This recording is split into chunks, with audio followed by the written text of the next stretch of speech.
Hello and good morning, everyone. Welcome to this week's new episode of Breakfast with Boom. I'm your host, Mr. BoomStick XL. And ladies and gentlemen, we have another fire show for you today to end your week, to start your weekend off on the right foot. And of course, we're going to be talking about the CMA and how they were literally embarrassed and destroyed by Microsoft's new 33-page document that has broken down every concern that they have regarding the Activision Blizzard King deal, which is obviously has taken over. The taking a big all gaming news is surrounding this, and I know there's going to be some people that are tired of the conversation because there hasn't been. It's been so long, about a month, maybe more. But again, this all started in January when it was first announced. But I got to be honest with you, the CMA. I mean, you saw my thumbnail. They are really a bunch of incompetent folks. Now, again, I don't know if that's corruption, collusion, or just plain stupid, but they have not represented the British government in a proper manner. And at this point, if anyone is listening from the CMA, at least that is in charge, you need to take the phase one folks and you need to kind of put them in the corner with the dunce hat, and you got to tell them not to say anything anymore, because quite frankly, all they continue to do is embarrass your government. Like I said, this is not fanboy rhetoric. This is not me. I'm not getting $70 billion. I'm not getting a dime from Microsoft for that matter. But what I am getting is value for my subscription, which is what they're trying to do. And like I've said on many, many podcasts, money for retired folks, but even just people that are still working, is hard to come by. And again, it's one of those situations where I talked about this week, especially yesterday, with Miles Dompierre from Windows Central, who sat down with me for 90 minutes. The human element seems to have been removed from this conversation. And when I say the human element, I'm not being facetious. What I'm trying to explain is that something like Game Pass allows for everyone, no matter, regardless of your personal financial station, to be involved in gaming. And too often that I have seen in recent weeks that honestly sickens me as a human being is that there are folks that get on their pedestals and say, well, if you are of a certain ilk in your financial being, you shouldn't be worried about playing games. And if you are someone that says that, then you're just stupid, because you don't make 60 or 70 or $100,000 a year, does that mean that you don't deserve to have a pastime like gaming? Does that mean that your children do have to watch their friends play and they can't play and be a part of the conversation? No, everyone should be allowed to be a part of gaming, regardless of your station, regardless of race, creed, color, sexuality, and wherever else. And that's one of my biggest problems with this deal. When you read a lot of what the CMA had to say, yes, I understand it's business, but at the end of the day, these government entities, the FTC, the CMA, the EU coalition, they are there to make sure that the public, meaning us, are not boxed out by corporations who spend all of this money to then lock it behind these high-priced subscriptions that you can't afford. And Microsoft this fall is launching the Friends and Family plan, allowing for someone to join Xbox Game Pass and get games like Call of Duty eventually in there, day and date, for as low as $5 a month.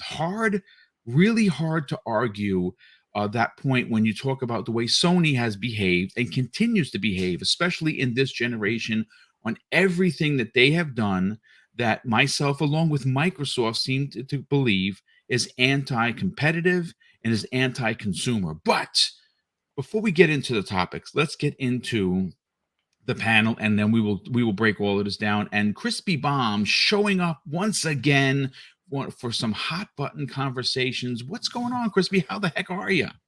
What's up, everybody? Definitely, if you like Sony games, go play Plague's Tale Requiem. So good, dude. It's so not my good. jam, okay, but my girl absolutely loves it. You You know what said I'm that too. saying? You said she was looking forward to it. Oh, dude, she's already like 3/4 of the way through. Wow. She had a couple times. Usually she'd be like, I'm done. I can't do it. Like, there's a couple times I was like, I had to help her out a little bit, like just tell her like a few things because she doesn't play a lot of games like this. So, but once she got through that, she's been jamming it out fast. I mean, the game looks absolutely incredible. It's There, stunning. yeah, there are a few bugs that I see, but it's almost like those old school like bugs that like the enemy's just caught in the air, like type thing. That's the only real bug I've seen from it. But the game, like visually, it's probably one of the best games this gen that looks visually, especially on the Series X. It just looks amazing. So definitely, if you like Sony style games, there's a little more to the weapons now. There's more combat, I should say, than the Mm-hmm. first one. So I think if you want a little more combat than the first one, this game is right up your alley, and it's definitely like a Sony style game. So just wanted to throw that out there because nobody's really talking about it. But yeah, You know why no one's talking about it? Because it's in Game Pass, and that seems to be the outlier as to not being good or being considered fodder, which is absolutely ridiculous. yeah, we always hear that, but that's going to end real soon because they say that, then they say oh, but you can't have Call of Duty. Well, which one is it, dude? Like it's Yes. all fodder, or it's so it's just it. I don't listen to it anymore. I don't mind shutting people down though. It's always fun. Yeah, no, I absolutely agree. And again, we're going to be shutting down a lot of the narratives that has been put out there by the CMA. And before we even move forward to that, I got to give a monster shout out to Sinjitsu Sage on Twitter. He put out a 50 thread Twitter post breaking down everything that Microsoft had to say versus what the CMA was saying in their phase one findings. And it's so good that I have a lot of it in front of me. We're going to be breaking that down because a lot of people, I'm not sure whether you know, I tried to get Hogue Law on this morning to kind of break it down.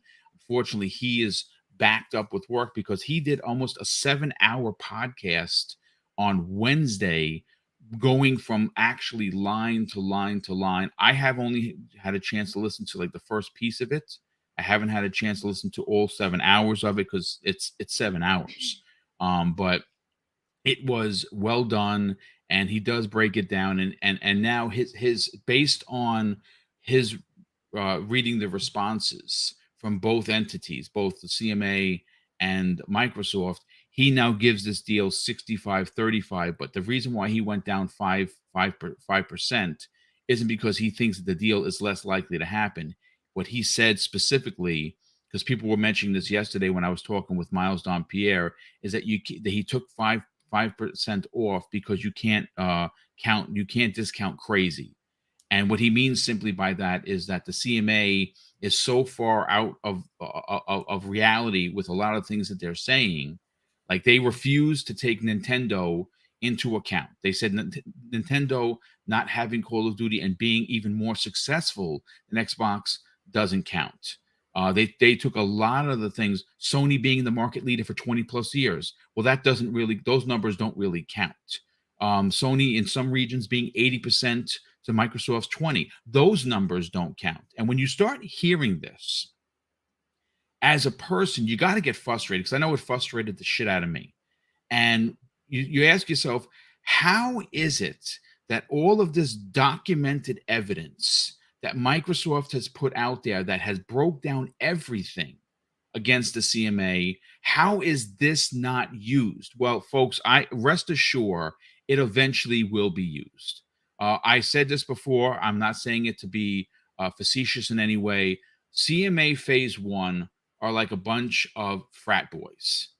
All right. They're very loud, but no one really pays any attention to them. At the end of the day, this deal is going to be judged by phase two, which is an entirely new a group of individuals who is going to actually use the documented evidence to make actual proper calls. And when it's all said and done, this deal will go through, and the CMA phase one will look like a bunch of morons. But let's continue with that. Web Dave, what's going on, brother? How you feeling? I'm tired, but I'm good. It was a long night, so good going. Glad to be here, man. Really glad to get into these subjects. So let's dive into it, man. I'm ready.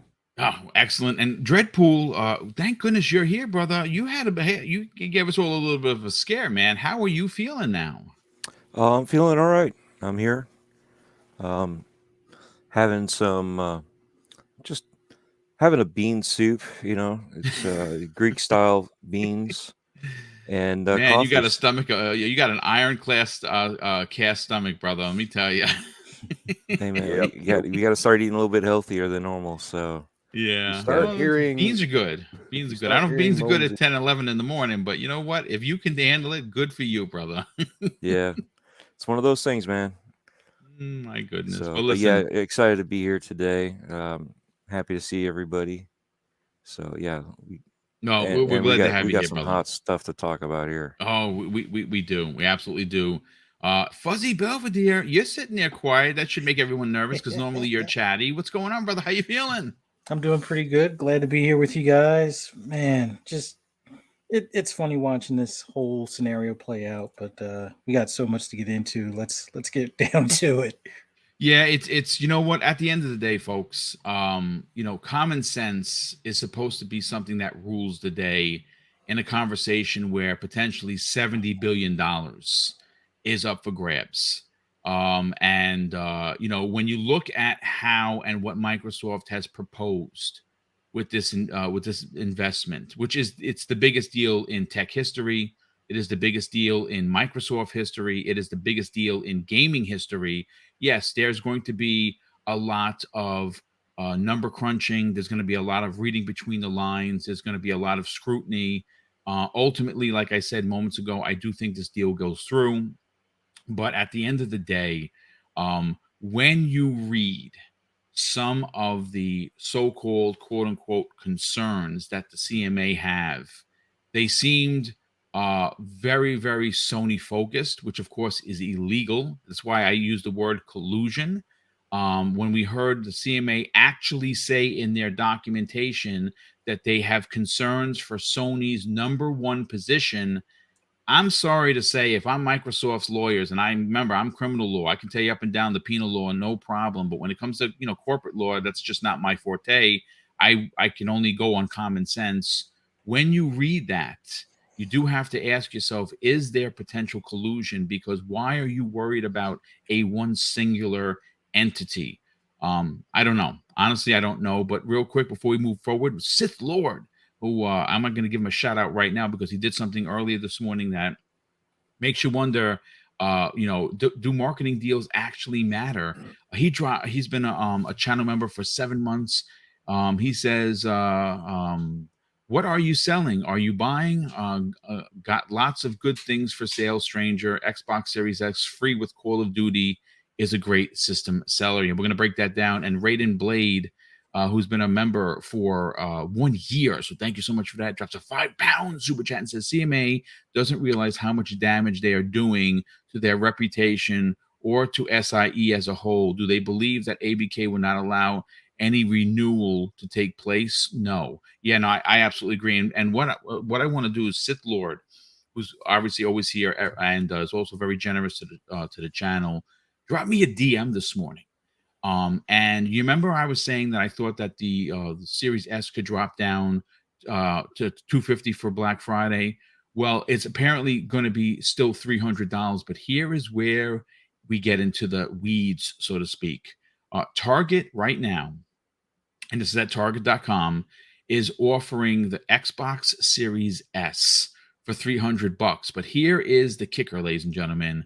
They are including a copy of Modern Warfare 2, the $70 version, for absolutely free. Take my money. This, yep, Take yeah, my money. it is Wow. going to be one of those situations where if you are in the market for a Series S for a loved one, not only are they in stock in Target, and from what I understand, in an abundance, but you will be getting a digital code for Modern Warfare 2 that has not even released yet. It's only out for people that pre-ordered it early, which I did. I didn't get a chance to start playing it because they have the campaign available as an early bonus. So I've seen a lot of pictures. Some people are saying that it's the best looking Call of Duty of all time, which I cannot wait to get done with this show so I can go and play. But yeah, folks, that's the opening story. Let's go to Dread on this. Dread, you obviously have been fortunate to not only get one potentially, but two free Xbox Series S consoles due to Microsoft Rewards, which is bonkers. But what are your thoughts on this deal? I mean, this could not have come at a better time, and it really does kind of spit in the face of Sony with their marketing rights. It's. I wouldn't really say spit in the face. I'd say. Okay, we'll it's still morning, so we'll leave it. We'll leave it with spit. But yeah, no, it's they just pulled a Sony on Sony, basically. Indeed, they did. Right. All it's left is once they buy it, get Crash Bandicoot to go to the Sony offices and be like, some I don't know, like suck on these nuts. Just throw it out there. Be like, oh, you thought COD? Here, how about this? How about that? And just call them out for everything, and just do another reverse on Sony, and just they're playing by their rules now, and that's something that we wanted to see. We wanted them to do something, and they've been kumbaya, and everybody's been complaining about the kumbaya, but they're not playing no more. There's no kumbaya. And this is the funny part is it's, if you ever go somewhere and you got this, you visit a friend's house and they got this little ankle biter and you're trying to have a conversation and this little ankle biter just keeps on yapping away and right at you and trying to tear at your pant leg. This is what's going on with Sony, and Microsoft's like, just kick it away. Here you go. And that's what it feels like. It's happening with this, now obviously the other part of it, with them complaining, that's another story. But doing that and getting the console, it's like reverse marketing, right? They just did the whole thing. We don't even have to market it technically. We're not marketing that we have Call of Duty. We're not doing this. We're not doing that. All they're saying is we are giving you the game for free. You buy this console, which is the easy way into the ecosystem, and boom, you get this game. And you get one of 2022's most hottest games, mind right? You know what I mean? It's like that barring Crash being there, but this is just as good. This is something that Sony would have done, and it's not misleading. Because you're getting what you're getting. They're not saying that you can only get this here. They're not saying that. They're saying if you buy this, you get this. Here you go. You buy the console, you get the game. And they're not saying only found here, only here. None of that stuff. So it's not deceptive practices. It's just a smart move. They're just giving away a game, and if they're paying for it, I don't see it being a problem. Which is great. Yeah, I see. Like I said, they've just reversed what Sony has done, and without paying for. Technically, if you look at it, it's $70 million that they're paying for, but they're paying. They're not paying a marketing right per se like Sony has. Sony can put it on commercials, on trains, on basketball courts, on their box, which they did. You can buy a special edition packaging at the Sony store for Call of Duty, which we saw, which is, again, this is what I talked about many moons ago about how when Microsoft does launch their streaming stick box, whatever it's going to be, at some point, there's going to be a time where Microsoft is putting whatever Call of Duty on that box. And if it's like something like $79, it's literally going to fly off the shelf. Like they won't be able to keep it in stock. Yeah. So it makes you wonder. Yeah. I mean, I've been waiting for the next pack in from Sony because I'm not really into Horizon Zero Dawn. I've got the money now to buy it, but I'm not doing it. Yet again, it's like I could always, I could buy this on PC now. Who cares? I don't, if I want to play it on the PlayStation, I'll play it on the PlayStation. If I want to play it on PC, I'll play it on PC. So when these games do come out there, That's my choice where to play. But however, I'm not being forced to buy something. You can buy the console. You have Game Pass that you have. Was it like 3 months, and automatically Call of Duty is yours. That's a win-win. You know what I mean? That's not you're forced to buy this game that you don't want. No, I absolutely agree, and I definitely think that you are onto something with that. That's a great take at this. Like I said, it's Black Friday is going to be here before you know it. I mean, we're almost at the end of October. This year is flying, it's Microsoft is getting ahead of of the game. I wouldn't be surprised if they are overproducing Xbox Series S consoles. And again, I'm the controversy behind the Series S this week has been nothing short of embarrassing, because there were developers calling it a potato that had to redact their statement. There were plenty of people saying that the reason why Gotham Knights is 30 frames is because the poor Series S is responsible. We've seen this time and time again, and it's hogwash. The Series S is a capable console. It's a 1440p console, and if you're okay with 1440p, which most people are, then it's the console for you, especially at $300. When you look at what Sony has done with their console, right, by raising the price, they are potentially boxing people out of the ecosystem, because that extra $50 is is unnecessary for a lot of reasons. But Dredd, the thing is, like you said, it's a 1440p console. It's the same on the CPU side. I know it's an APU. Yes. But on the CPU side, right, of this APU, it's identical. It just doesn't have as much memory. Mm-hmm. And if you want to be that critical about it, it's a smidge slower. Smidge. Yeah. Not really that big of a deal when the speeds you're talking about. Now, the rest of it on the GPU side, yes, it doesn't have the power that the Series X has. And that's all graphics, right? And graphics are scalable. Wait, PC does that too. Oh, that's right. Sure they do. You can play on a potato, the highest, pretty much a potato, depending on, if you're back in the day, can't play Crytek. But yeah, at the same time, it's like, it's really a matter of resolution scaling, which does not affect the gameplay. It does not affect anything else when you look at it. You might be 1440 or 1080, depending on what you want to play. But you have to, I don't know, optimize the game to run on the console. We saw that with, prime example, we saw that with Cyberpunk, right? Yeah, indeed. Those were made for last gen. What we're playing finally now is for this gen. But what we were playing back then were designed for last gen, to the point that PlayStation 4 couldn't even play it. And it was designed for the PlayStation 4. It was designed for the Xbox One.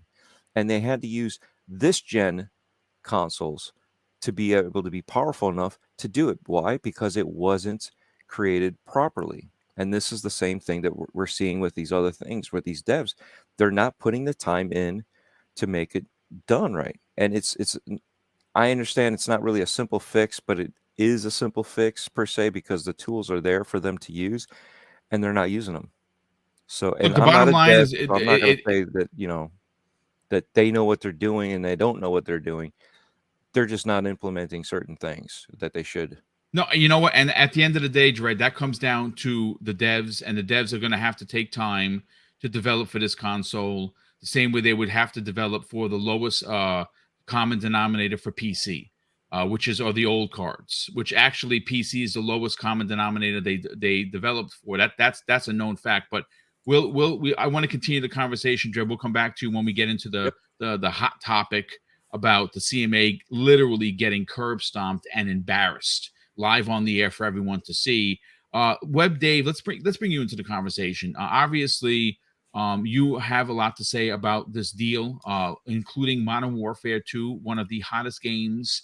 It's probably going to be the #1 seller again, which is like Call of Duty does every year, and which is probably why Microsoft wants to own that IP. For you personally, how big of a deal is this for Xbox, even though they don't have the marketing rights?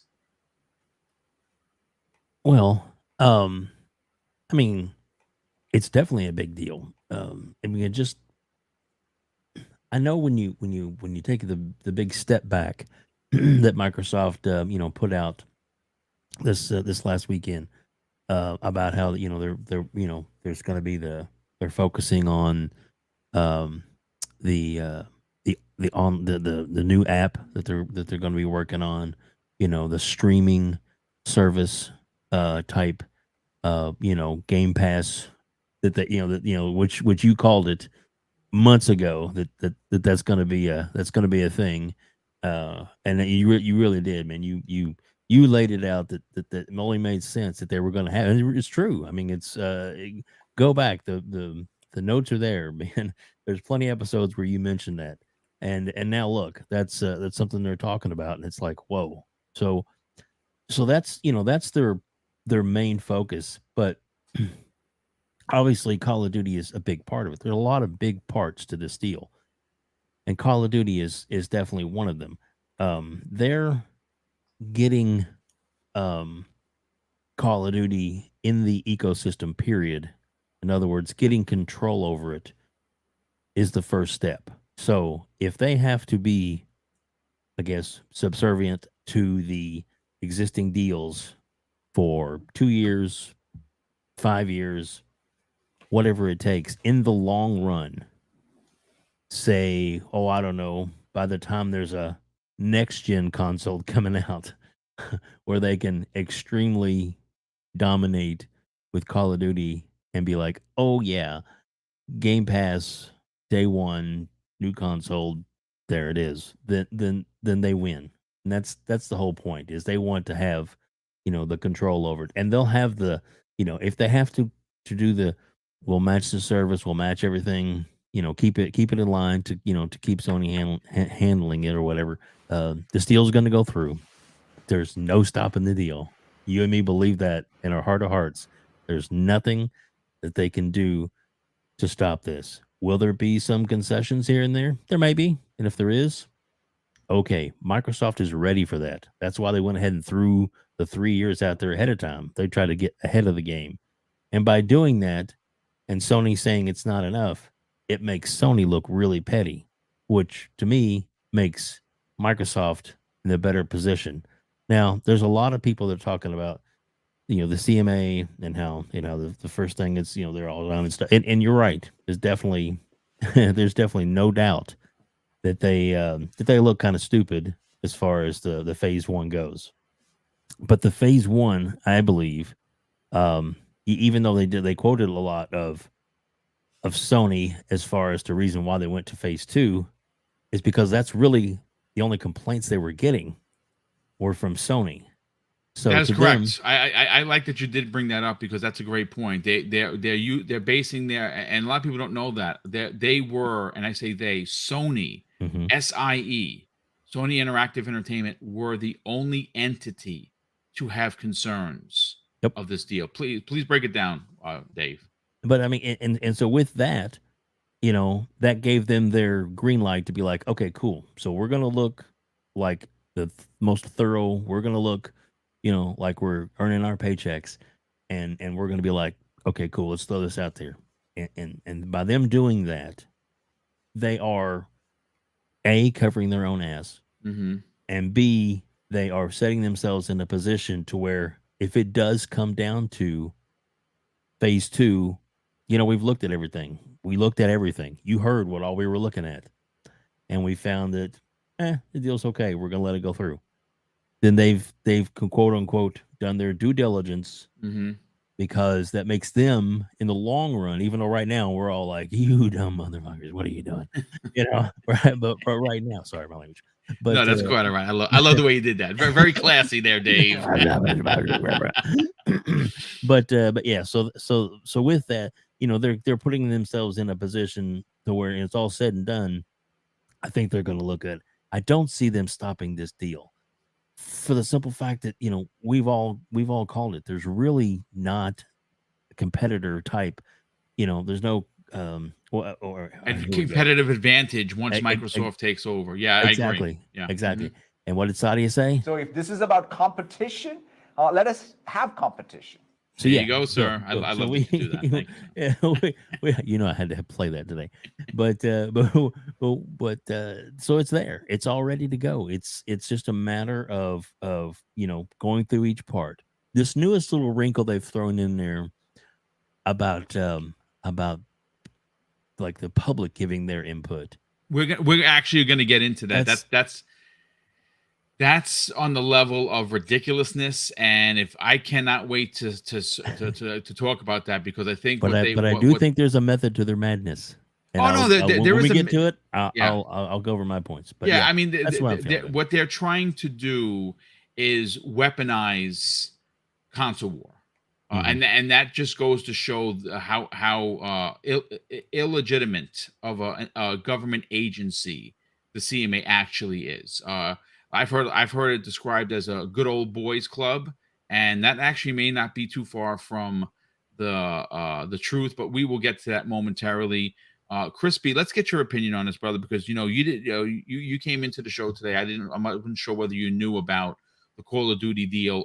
First of all, for the Series S, which is the console that for some people shouldn't exist, but exists and is allowing a lot more people into the conversation. Right now, today, Microsoft is selling the Xbox Series S for $299 and giving you a $70 game for the price of free. Sony, from their own store, which I have in front of me right now, the PlayStation 5 bundle that they're selling, it is $559.99 with Call of Duty. That is the disced version of the PlayStation 5. And when you consider that after tax, it's going to be about $610 versus $325. That's over 2-to-1. PlayStation 5 versus the Xbox Series S. Who do you think wins Black Friday? I mean, you just made it clear right there, because Microsoft's not even technically charging more for the console with a free game. So that's one of those things, like, maybe if you say, because they were at, like, I'd say $225, I've seen them somewhere around there for a period of time. Yep. Mm-hmm. You know what I mean? But that's not their normal price. Normal price is $300. So they're just charging you the normal price, and they're giving you Call of Duty for nothing. And then on top of that, you have Game Pass. And I mean, the value proposition of this is just ridiculous. And, regardless of how I feel about Call of Duty, I know a lot of people are all down for that. Like, they definitely, especially this particular one, people that haven't played Call of Duty in years really want to play this one, because it's like a little nostalgia there. And from what I've heard and seen, they've actually put the work in on this one and really, like, remade it very well. That's what I'm hearing, at least from guys that love Call of Duty. So I mean, I'm sure as people get into the multiplayer, more people are in there, you'll hear of problems. There's always problems with heavy multiplayer games. They'll be hard to match make or something. Like, there'll be something. But I mean, it's one of those things, like, you get these Series S's out there. I mean, $300. I mean, what's $300 anymore for tech? I mean, really think about it.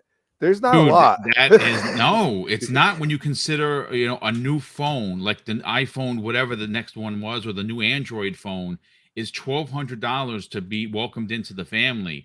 $300, 20 years ago was a lot of money to ask for a console. Not when you have a $500 Series X and you have a $550 PlayStation 5. And at the end of the day, when you're getting Game Pass for 30 days for free, which is the ultimate pack-in, right? That is the ultimate pack-in. When we were growing up, Crispy, we were lucky to get a game, right? Remember, you'd buy your NES and it would come with Duck Hunt and Mario, or you would buy, the Sega Genesis and it would come with Sonic. Though that doesn't really happen anymore. Pack-ins are not a thing. But now when you think about what Microsoft is doing this particular deal, Crispy, not only are they giving you 500 plus games for 30 days to get you into the service, they're giving you Call of Duty, the hottest game of 2022, for free. Yeah, I mean, it's kind of wild that they're still doing this type of stuff. Like, and that's where I go and say, like, do you want to pay? You'll get Call of Duty, but you got to pay an extra $50. over there. So it's like, I don't understand. I don't, I get like having the logo on the box or something, but I mean, Microsoft's just, they're doing it, the right way. It's more value for the consumer. Like this is where it's like, when we get into the CMA stuff, it's just, it's laughable. So, and me personally, I've done this, like, the Xbox One, I didn't get it for like 2 years into the generation until they got, they got they developed the coalition, it was Black Tusk. And, they announced that they were going to redo Gears 1. That's when I got one. But guess what? I got Arkham Knight and another game for the same price of $500. So Microsoft has a track record of not charging more and adding games in there. Yep. So, I mean, they're just sticking to their guns. And it is quite funny that, they PlayStation has the marketing rights and they're not really doing the same thing. It's funny to me because it's just like, dude, why don't you just leave it at 500? But they're like, nope, we're gonna artificially inflate the price of our PlayStation now. So that's what they're doing. And I know there's people that are cool with it. I have no plans. I'm not even like Dread. I have no plans to get one as of the end of this year. I have never seen a company do such egregious things to their customers, and I have no interest, and none of the family does. Obviously me doing podcasting and everything else, like it's one of those things, like you find out all these things, and then you tell your, like, what do you think of this? And they're like, what? You know what I mean? So it's like, yeah, no, we're I'm done with PlayStation for now. It's I kind of feel like it was with Sega. Like, eventually there just wasn't any games. And now I'm like, I'm just done, dude. Like, you guys just... I want a tall paperweight. So the dust collector, whatever you want to call it. Yeah, so it's one of those things. Like I just see Xbox once again doing something that is pro consumer, you know what I mean? Like, and PlayStation's like, nah, you got to pay for this game. Technically, you got to pay for it. It's just, come on. It is ridiculous, and you know what? That's a fantastic point. And again, we're gonna after we get Fuzzy's opinion about this, we're gonna move on to the embarrassment that took place publicly. And you know what? I shout out to Microsoft and their legal team for putting this out there into the ether so we can see exactly what they had to say in their response to the CMA had, I believe it was a 78-page document, condemning this deal and saying, basically giving all of their concerns as to what this deal could bring to the marketplace. And Microsoft responded almost immediately with a 33-page document that was put out there for the people to read. And like I said, once again, I got to give a shout out to Senjutsu Sage, who literally broke all this down. And of course, I have to talk about Hogue Law. If you missed his 7-hour podcast on Wednesday, go check it out. He goes line per line as to breaking down Microsoft's rebuttal to the CMA's complaints. But Crispy, this deal, I don't think it's just going to be just Target. I know that they have partnered with places like Best Buy. I know that they've partnered with Walmart. These are 3 ginormous entities, and we know that they are currently in bed with GameStop because they have a vested interest in the company. I wouldn't be surprised if this deal, this Call of Duty deal, is somewhere, basically here, there, and everywhere. But just let's talk about what we have in front of us right now, which is Target. $2.99. You get 30 days of Xbox Game Pass. You get a card in there, it gives you 30 days, and you're getting Call of Duty for the price of nothing. Simply buying the console for its regular price. How big of a deal you think this is for Black Friday? I think it's going to sell gangbusters. I mean, you got to look at gamers that, especially like they only play Call of Duty and Madden. Like, there is still plenty of people that do that. So if you want to argue with me about it, I know people that do that. You know what I mean? Like, literally, there's people that are playing. Those NBA are considered 2K. the normies. Yeah, and NBA 2K until Call of Duty comes out, or Madden until Call of Duty comes out, and then they'll go back and forth.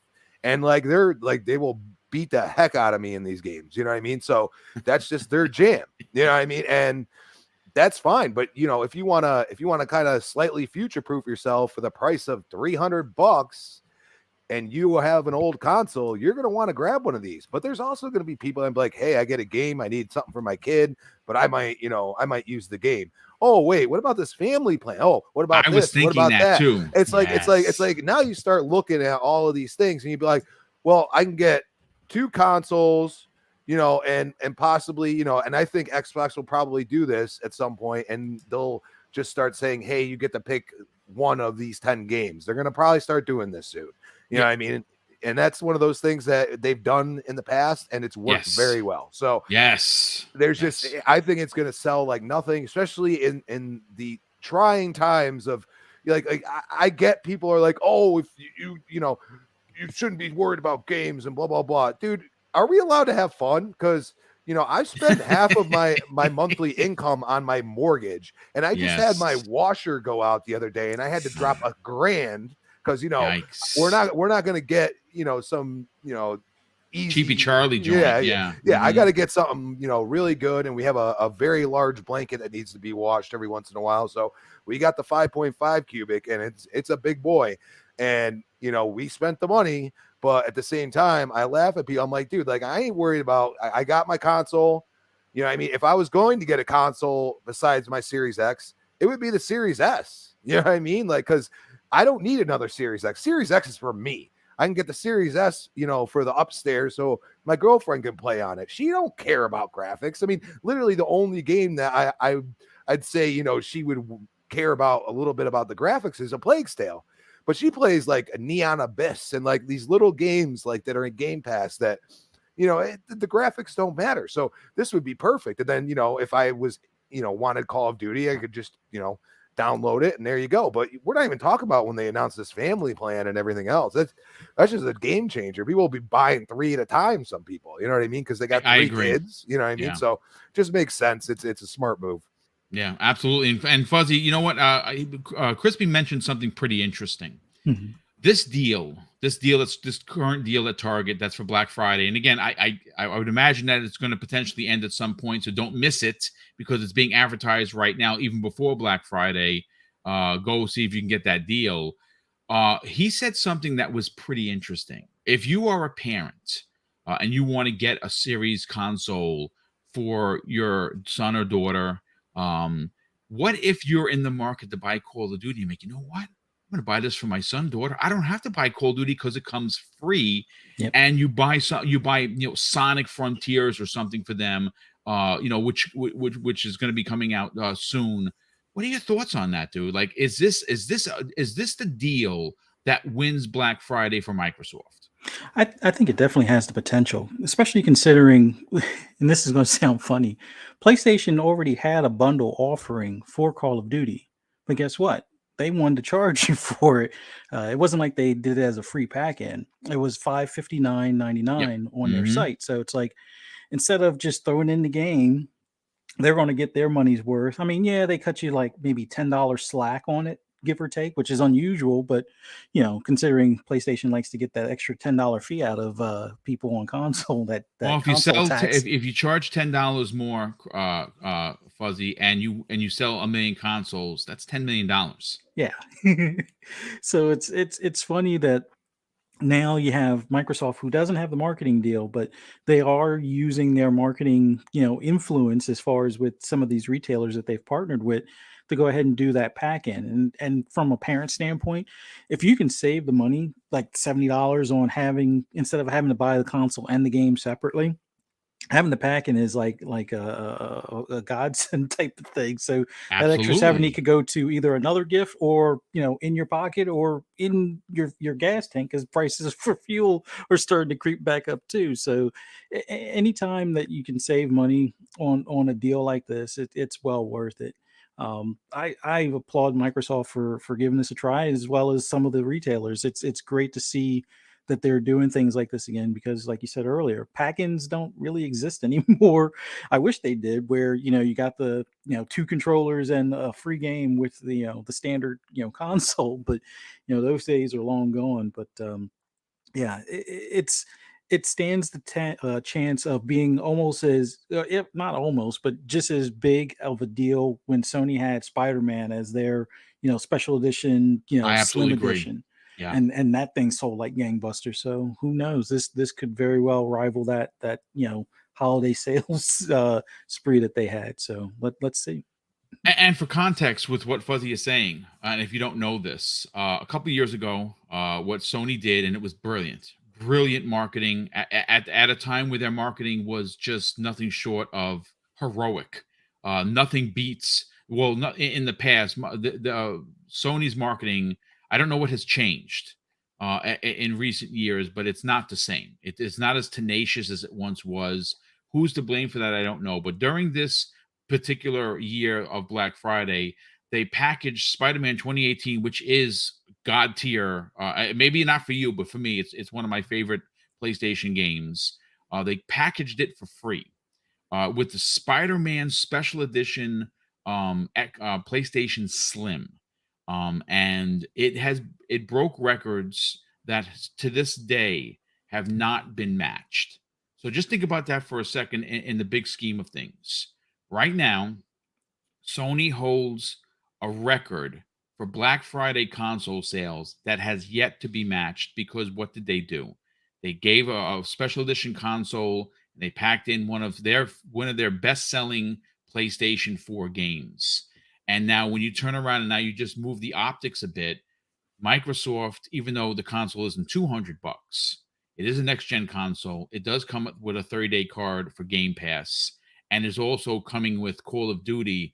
I have a strong suspicion that record is going to be broken because I would not doubt that Microsoft is personally gearing up to have those consoles, and I say those meaning the Xbox Series S, in an abundance available for Black Friday. I wouldn't be surprised if the number was 3 or 4 to 1 versus the X, because obviously they want to sell the lowest common denominator to get people into the ecosystem, which is going to happen. And at $300 right now, only at Target, and you get Call of Duty, is the deal that Sony can't match because they have a bundle, and it's literally double the price, $559.99 versus $299.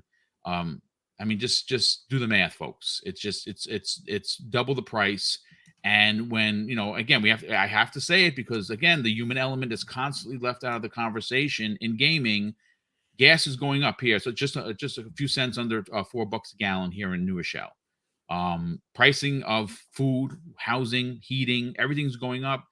Gaming is not the top priority for a lot of people. And that makes sense. But that doesn't mean that families should not be allowed to game. See, that's where I get a little bit annoyed when I hear people who put themselves, on high pedestals, suggesting that someone that is not rich, that doesn't make or would even be considered middle class, should not be allowed to be in the conversation of gaming. I get really frustrated at that because I think that is such a ridiculous argument. And if you are someone that's saying that, you really got to take a step back and look yourself in the mirror, because that's not cool. But I have to catch up on the super chats, folks. My God, there's been so many of them. I thank you, Dreadpool, for putting us in here. And then we're going to move to the big topic of the show, folks. We got 500 people here this Friday morning. I want to welcome everyone from the bottom of our heart. Mrs. BoomStick and I work very hard to deliver this content to you each and every week. And we are so thrilled that you come here and you're looking forward to it. The messages that we get on a regular basis about looking forward to the shows, we cannot thank you. So, of course, if you are someone finding the channel for the first time, let's help us get to 12K. We are just under 700 away. And I don't know if we hit it in 2022, but God damn, that would be pretty awesome if we did. But listen, let me catch up on the super chats, and we're going to get to the big topic of the day. Raiden Blade, who's been a channel member for 1 year, drops an additional £5 super chat and says, also, ABK will offer Xbox full marketing and deliver day and date on Game Pass with the same exclusives that Sony used to receive, timed. This is bad for SIE, and absolutely it is. SIE is going to have to change their old ways of thinking. They're gonna have to adapt, or they're going to become like the dinosaur and extinct. We also have Raiden Blade drops an additional £2 super chat and says SIE should just accept the deal Phil offered them. Indeed. And I'm not talking about it today, but I'm wondering what does this deal look like if everything passes from Microsoft? Do they still offer this deal to Sony, or do they pull it and say, you know what, when 2024 is done, so are you? I don't know what they do, but I don't know. Me personally, I would be vindictive. Robert Jones, generous friend of the program, drops an outstanding $25 super chat and says, have a great show. Well, Robert, thank you. And welcome back, dude. Thank you so much for the generosity. And I hope you are, in fact, enjoying the show. John Wolf, good friend of the program, former panel member here, jumps on when he can when he's not working, and good friend of mine personally, drops a $10 super chat and says, a smart move to include Modern Warfare 2 in this bundle, not only to move consoles, but show the CMA that PlayStation will still sell with Microsoft basically giving it away for free. Feel better. Web Dave and Dread, stay safe, everyone. Thank you so much for that. We have Paul drops a $5 super chat, and thank you for that, Paul. He says this is a PlayStation 5 Call of Duty bundle, but it's, I believe, $10 or $20 more. Yeah, it's $10 more. But like I said, when you sell 1 million PS5s at $10 extra, that's an extra $10 million in your bank account. And I think they're going to sell more than just 1 million consoles. So Sony is doing what Sony does best, and they're making money for their investors, and that makes sense. Chaos Theory, who's been a member, my goodness, for 36 months, says, good morning, panel. Well, good morning to you, brother. Thank you so much for being here, and thank you for the unbelievable support. Jacob Novick drops a $5 super chat and says, I did message you on Twitter. Apparently, a lawyer that worked with Microsoft to block the acquisition are heading to a CMA hearing with Phil and her and his legal team. Oh, okay, that's awesome. Okay, that's good. I would imagine they're going to be interviewing everyone, and we're going to get into an interview that was done with the head of Take-Two, where he actually says, and I won't say it now because I want to read his quote directly, but Take-Two in support of this deal, where only Sony has a problem, really does make you wonder. Highlander 001 drops a very generous $10 super chat and says, morning, hope everyone is doing great. The FTC and the DOJ also open up to the public comments. Yes, they did. The CMA will say, welcome to the wonderful world of morons, psychopaths, and mental defects. LOL. Yeah, I would not want to be the one person or the team that has to read these console rhetoric-based comments when you go to the public. Anytime you go to the public, you are opening yourself up for that kind of behavior. And console war rhetoric right now is some of the most nasty, disgusting comments I've personally ever seen. The CMA, these kind of deals, they do ask the public about them, and they're going to have to read them because it's not going to be good. Carl Andrews Jr. drops a very generous $10 super chat and says, Xbox has made a lot of missteps in the past. The original Xbox that didn't power on the Xbox 360 with the red ring of death, and now they are moving in the right direction. Now Sony's saying not so fast Xbox. Yeah, it's very hypocritical of the behavior of Sony, and I think really what it comes down to is the market leader that has in fact been the console market leader for 20 plus years, 2 decades, does not want to move with the times. They want to keep doing their console the way they do it. They don't want to move with the industry and change with the industry, and that's why they're making a big deal over this. It goes beyond Call of Duty. Call of Duty is at the center of their complaint, sure, but the big deal here, folks, is the fact that Microsoft is offering an insane, unmatchable value proposition, and Sony doesn't want to have to do that. Sony wants to charge you $10 for upgrades. They want to charge you they want to charge you $3 more on their service versus Game Pass. They want to charge you $10 more on their peripherals, $50 more on their console. They want to charge publishers cross-play tax. They want to do all of these antiquated business moves to keep making money the way they've been making money.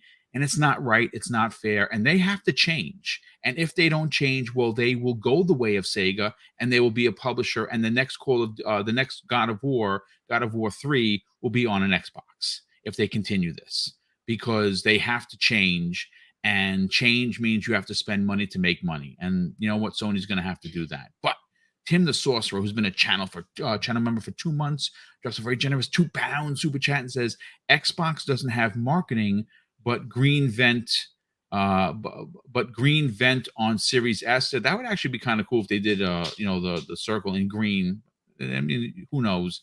Grumble drops a $2 super chat and says, today Persona 5 Royale Day. Phil did it. Yep, that's right. Today is Persona 5 Royale, which actually looks better on the Xbox than it does on the PlayStation, which is bonkers. Titan 2793 drops a very generous $5 super chat and says, thanks, Boom, and great, fantastic show. Keep up the good work. Well, thank you, Titan. I definitely appreciate the kind words, but of course the generosity. And Trell Roberts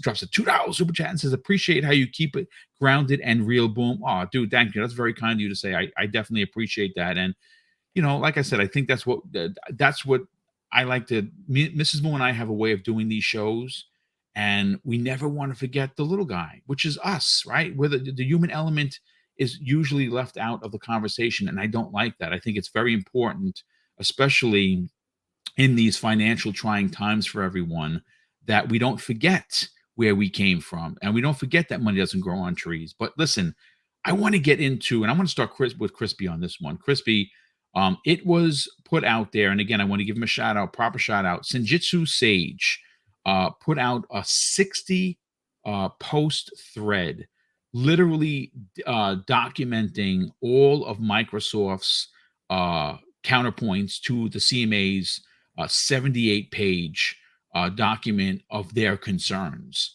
And in one tweet, he says this: one of Microsoft's strongest arguments in favor of Game Pass. Why are you ignoring the immediate substantial benefit to consumers due to this merger? He asks. Why waste time speculating about Game Pass and what it could do in the future and he continues, about withholding on an asset that was never seriously available to the other subscription services anyway. And he's talking about CMA had concern that Call of Duty going into Xbox Game Pass would do damage to Sony's own streaming service, when in this document, Microsoft, their counter to that was like, well, wait a second. They have God of War. They have Days Gone. They have Spider-Man. They have The Last of Us. They have all of these AAA million-selling IPs that they own in their service. They choose not to put other games in the service unless they're old. So, Crispy, I want to go to you. This one particular point that the CMA tried to use seems counterproductive to me personally, because the CMA, the EU Commission, and the FTC, these are entities that are there they're there for two reasons. They're not there for corporations, right? What they're there for is to make sure that these corporations don't damage competition, meaning that they one side all of competition to one entity and no one else can compete. This deal doesn't do that. But more so than that, and this is my big sticking point here, folks. They're there for us. The FTC, the EU Commission, and the CMA are there to make sure that the little guy, us, do not get raked over the coal by the billion-dollar corporations, the trillion-dollar corporations. And when you look at this deal, I smile from ear to ear, because all I know is that my $15 a month gets me day-and-day games from third-party, second-party, indie, and more importantly, first-party. They are literally throwing games as my backlog is twice the size of me right now. I don't know if I'm ever going to catch up. Plus, I got 3 new games to play, and I don't have the time. Crispy, what is the CMA talking about? Oh man, this is laughable, dude. Like, I don't get, first of all, why are you capping for one company? That is the issue I have. They are the market leader. Okay. Now, as I've said before, I will say again, the rest of Microsoft, this is not what we're talking about. We are talking about the gaming division, because Sony has other parts of their business. That's not what we're talking about. We are talking about their gaming division. They are the market leader. Okay. So you're going to tell me that, a subscription service that, Microsoft started later than Sony, okay, that decided 3 to do years later, something- by the way, Crispy. and see, 3 years. So we were 3 years behind right off rip. And Microsoft decided to do something very bold, okay, to push competition and release their games, their first party games, day and date in this service. Okay, which if you look at any subscription model, this is something that is not only a requirement that, to have develop their own IP, quote unquote. I mean, look what after Disney Plus came in, look what Netflix has had to do. They've had to develop, and some of their shows are some of the like Stranger Things, things like that. What I mean? Imagine if those weren't in your subscription. Imagine that. That makes no sense. And Sony's argument is backwards, because they literally should be talking to themselves and saying, if we really want to compete with the subscription service, we are going to have to put our first party, stuff into that subscription service. Instead, they came out and said, we're going to put old games in there. So you mean to tell me that you have a tier that you charge more, and you don't even have day and date games of your beloved IPs? I mean, do you want to compete or do you not want to compete? And that is their choice. Okay. But they have a way to compete with Microsoft on this. Okay. They just choose not to. Now they're going to say, we don't have the money or this and that or whatever. It's not logical. You make money off of, developing games. The way you sell them is the way you sell them. How about when you just packed in games? Okay. You do that all the time. All right. And we count those as sales. But in realism, how much are you making off of them? That all depends on all these other factors that apparently the CMA doesn't want to take into account. It requires developmental cost to make these games, but yet you will pack them in and not put them in your subscription service. It's a first party game. If you want your subscription to be better, you have to add the content to make it better. So I look at this and I say, Sony, you can do it if you want to, and I just think that they're probably the infrastructure of their service right now, they don't believe could handle, the amount of influx that they would have, with all of these people that would come for those first party games. Because most of the guys that play PlayStation, Xbox, they say, I love PlayStation's first party. I play most of the other games on Xbox and I play their first party, but I got Game Pass. Just because you don't want to compete does not mean that the CMA gets to come and say, oh, this isn't right. I mean, it baffles my mind. I think, Microsoft has done what they need to do, but I'm concerned that they're talking to a wall at this point. And that's where you get concerned about, the fact that the CMA has said nothing about the $50 price increase for the PlayStation 5 when and technically they can regulate this. So, you're basically capping for a company. You're not protecting the consumer. That's the way I look at it, because the competition right now, your argument is null and void. You are bringing up the market leader. It's zero logic. I made this example. I'll make it again. It's like if somebody comes into the Windows space, okay, and they go and they ask Microsoft for all of their opinions, and they're the only ones saying something when literally they are the largest for Windows in general. It would not be logical, and I'd be saying the same thing. Why are you taking only Microsoft's into account when they're basically own the market in this? I mean, it's the same thing right now. Now down the road, But this is all speculation. That's the problem. Yeah. It's all speculation. Oh, well, down the road, this could hurt them. It could hurt them. It could, but it could not. And also, Sony could do what we've been calling for a long time and actually drop their games day and date in it. They do that. I guarantee it will easily compete, if not beat out Game Pass.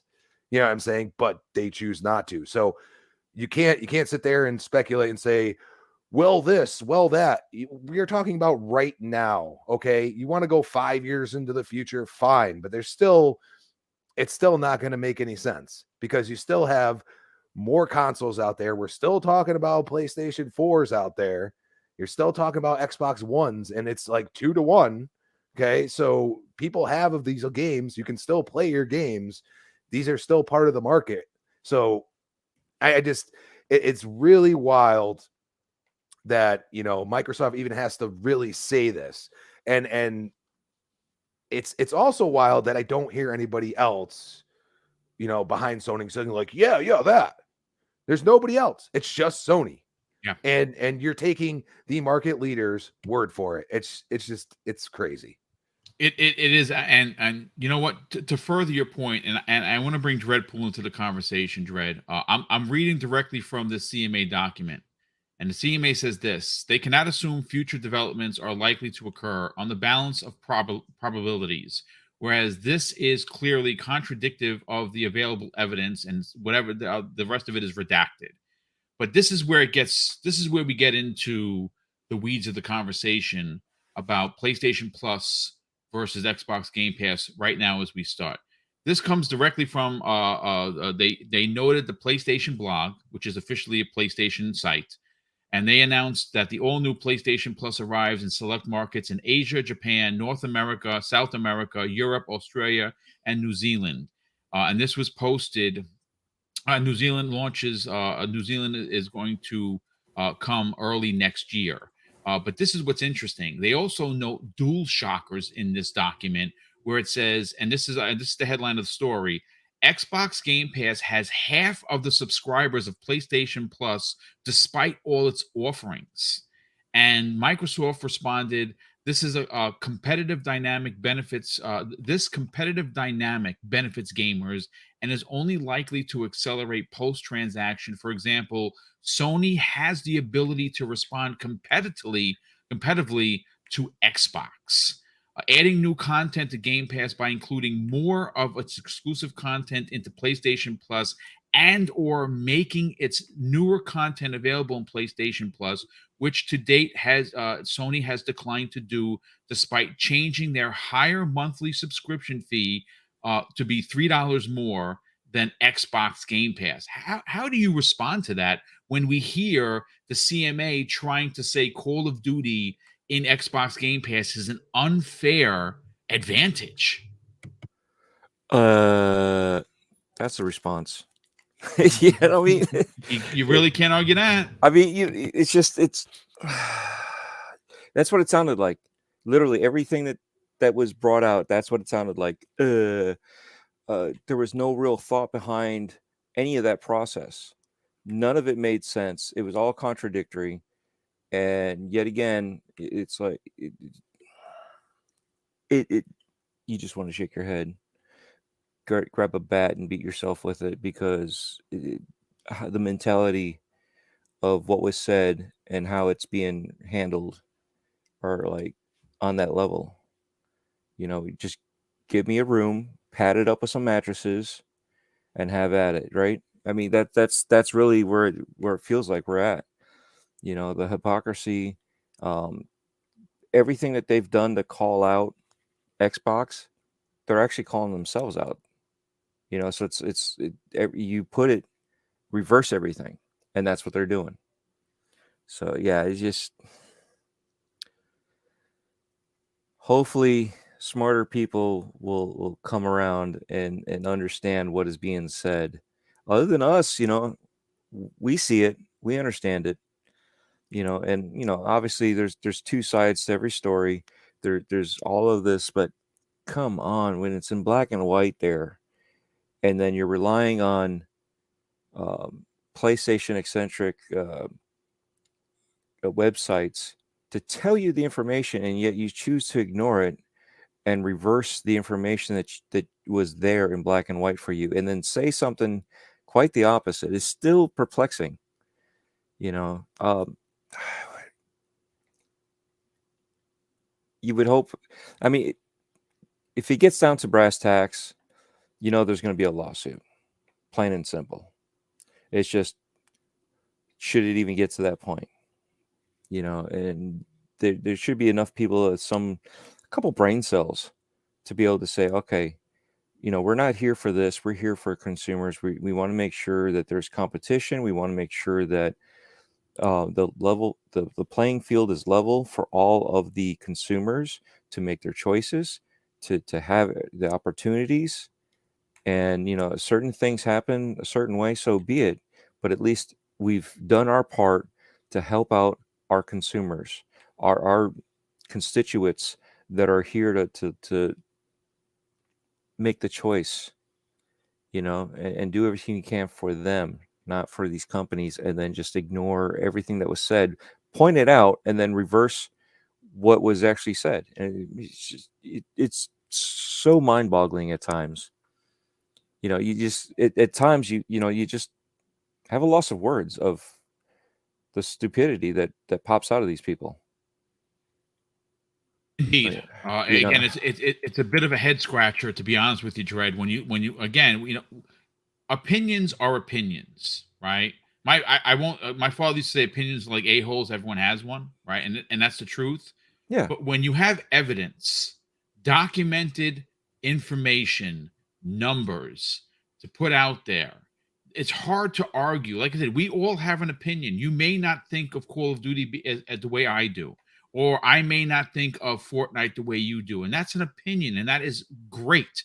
I want to have a conversation with said person about this. That's why I have a podcast. That's why I do as many podcasts as I do, because I like the banter. I like the conversations that we're having. But in a situation like this, Dredd, hard to argue that when you have actual facts and numbers and documents that do set up the conversation, that do answer the questions, how do you go against it? That's what we're here to find out. Yeah, I see, and that's the thing. Yet again, it doesn't make sense that you would say something, point it out as fact, and then spin it around. It none of it makes sense. And obviously it shows. I guess the media is drifted away from being media biased and gone into like these other part of the political features of gaming world. I mean, I don't know what else to say. It's just like, how is it that you can't, you know, I understand the media is not supposed to be biased. Everybody's biased, right? No matter what you say, everybody's biased for whatever reason, right? And you're supposed to hold facts down as facts. Doesn't matter what your bias is. Fact is a fact. You know, if the car is red, the car is red. Doesn't matter if you like that car or not. The car is red. But why do we still have, it seems like there's yet again fanboys in now this part of it where they're just ignoring. You know, you shouldn't be holding some sort of office or position if you're going to be fanboying and not listening to the facts that you just presented and are contradicting to the presentation that you put out there. So, but I don't know. I absolutely agree. I absolutely agree. But listen, what I want to do, Drez, I'm going to move on to Web Dave, Fuzzy, and then we're going to get into one of the bigger topics of the show, and that's the CMA. What seems to be like almost a last-ditch effort, reaching out to the public, and that story was reported by gi.biz. We're going to break that down momentarily. But Web Dave, let's get your opinion on this. When you look at what's being said, and more specifically, Microsoft is, you know, in response to their concern about the competitive advantage that that Microsoft is going to have with Xbox Game Pass by offering a better deal. Somehow being more consumer friendly is a competitive advantage. I don't understand that.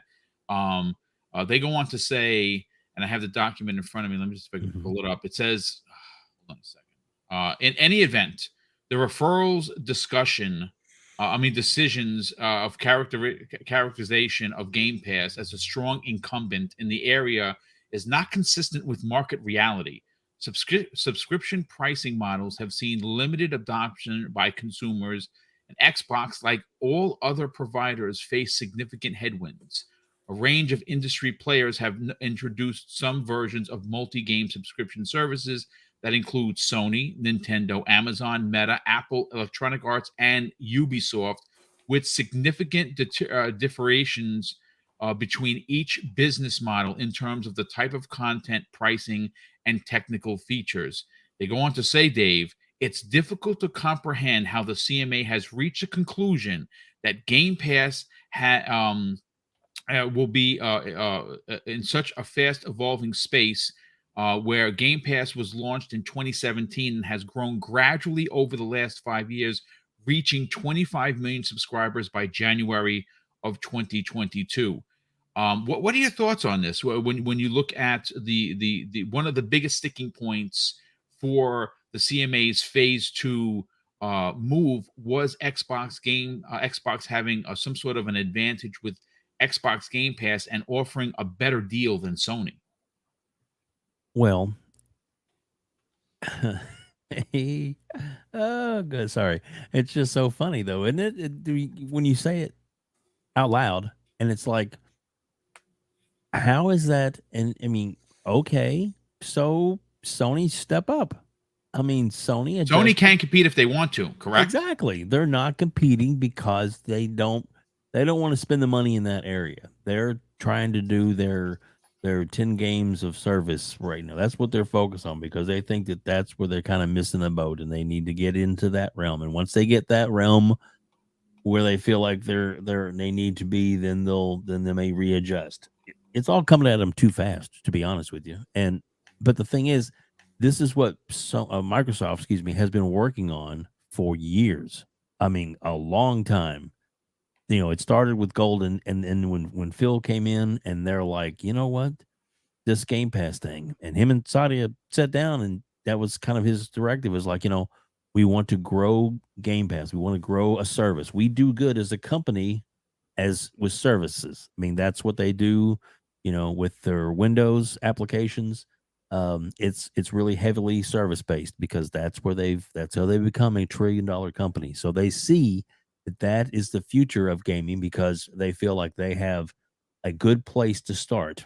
And it's it's kind of a, as soon as they say that's what they're worried about, it's like anybody can do what Microsoft has done.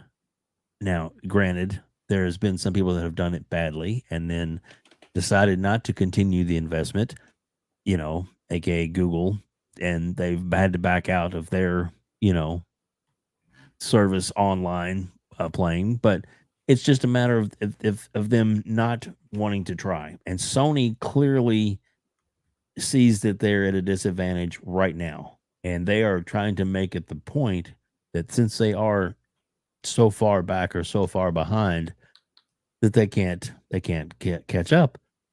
But right now they're the market leader, period. They're the ones that are in first place in everything gaming when it comes to console, when it comes to sales generated, when it comes to the amount of I guess gamers that are that play on the PlayStation ecosystem. It's like 3 times as many as Microsoft. You can't dispute that. The numbers are there. The whole woe is me and we're going to be in a bad place. They've been the market leader for 20 damn years. And they just kicking and screaming not to give up a step, a foothold, anything in that market. And the CMA, I guess, I don't know if they're all big Sony fans or if they all have that, they all have Sony consoles. I don't know. But I mean, it seems like that they, it's a bad look for them when they're supposed to be looking out for the consumer and what's great for the consumer. And they are seem like they're looking out for the company, thinking, oh, well, if they're the market leader and they're good for the community. They're good for the customers. We need to keep them in first place because that's where the people are playing. That's wrong. That is not the way to look at this. That's the whole thing about having competition. Sometimes things are up and sometimes they're down. And, like we all said that, the PlayStation 3 didn't do as good as the PlayStation 2. And that's just the way it is, because Sony came out with a $700 system on a PlayStation 3, and they learned from that. And then PlayStation 4, they made a rebound. But the reason they really got a good foothold on a PlayStation 4 was that Microsoft made mistakes with the PS1. And they clearly, especially if you watch the documentary that they put out, the series they put out, the amazing evolution of the Xbox, they know their mistakes. And now they've got Phil in place and others in place, Sarah Bond and others that are great for the company that are getting them in the right direction. And they have support from upper management with Stadia that they never had before. Never had before. I mean, gaming was an afterthought, a kickback, just another division to, just kind of drag along. But they see that the future, especially the numbers call it out, there's a lot of money to be made. It's good for the investors. It's good for everybody in the ecosystem for Microsoft. So I just think that that we need to. Oh man, if we could just fast forward 3 months, 4 months from now, I just know things are going to be so much better. But it is what it is. And I know we got another great subject coming up, and I want to hear what Fuzzy has to say about this as well. But okay, I'm Yeah, fired up now. we're gonna get to that. Fuzzy, I want to read an excerpt from the document that was presented by Microsoft. Now, this comes at paragraph 92 in this 33-page document, and basically what it's saying, and I'll read it verbatim, is that the CMA is implying that Game Pass is going to somehow overtake the industry, forcing people to have to buy their service. This is what Microsoft's counterpoint is. That they say this, folks. Moreover, all markets forecasts show that multi-game subscriptions will continue to account only for a modest portion of overall consumer spending on gaming for the foreseeable future, and that games made available through subscriptions will continue to also be available on a buy-to-play basis. The referrals decision suggestion that Microsoft could become a de facto gatekeeper between the game publishers and gamers as a result of the transaction is therefore incorrect, Fuzzy. Game publishers have and will continue to have multiple avenues in which avenues by which to deliver their content to gamers, and gamers have and will continue to have numerous channels through which to access their favorite games. What's your response to this? Well, I like how they pointed out the obvious to what appears to be the most incompetent group of individuals as far as being a regulatory body. I think the biggest thing is that it's funny how they come across as like PlayStation fans, but yet they must have forgotten that PlayStation itself had PS Now years and years ago. So if people didn't hop on board PS Now, who's to say that that's going to be de facto the move as far as when Game Pass becomes more prominent after this deal? The funniest part is every form of industry, as far as entertainment industry, always has a market disruptor, and whether you like it or not, a lot of times those market disruptors open the door for bigger and better businesses down the road. I mean, if you want to look at like the movie rental business, you had Blockbuster and you had Netflix. I mean, Netflix would mail it to you, or you could just walk to the store, and everybody was fine with walking to the store type of deal. But then once they had it where you could start, streaming the movies through a device connected to your TV, that kind of changed things. Now, fast forward to today, look at how many different streaming services there are for that. I mean, you could still buy the actual, physical media, whether it be DVD or Blu-ray and so forth. More so Blu-ray, I guess, than DVD, but you could still buy the physical media, and there are plenty that still do so. But a good portion of the public actually just goes through the streaming means. And there's still quite a few that prefer to go to the movie theater over having it where you can stream it at your home. So having the CMA rely on this being like a foreclosure type of move with the streaming service or Game Pass as being, something that Microsoft will be forcing people to do. Microsoft isn't forcing; it's just offering another option, of which there will continue to be other options.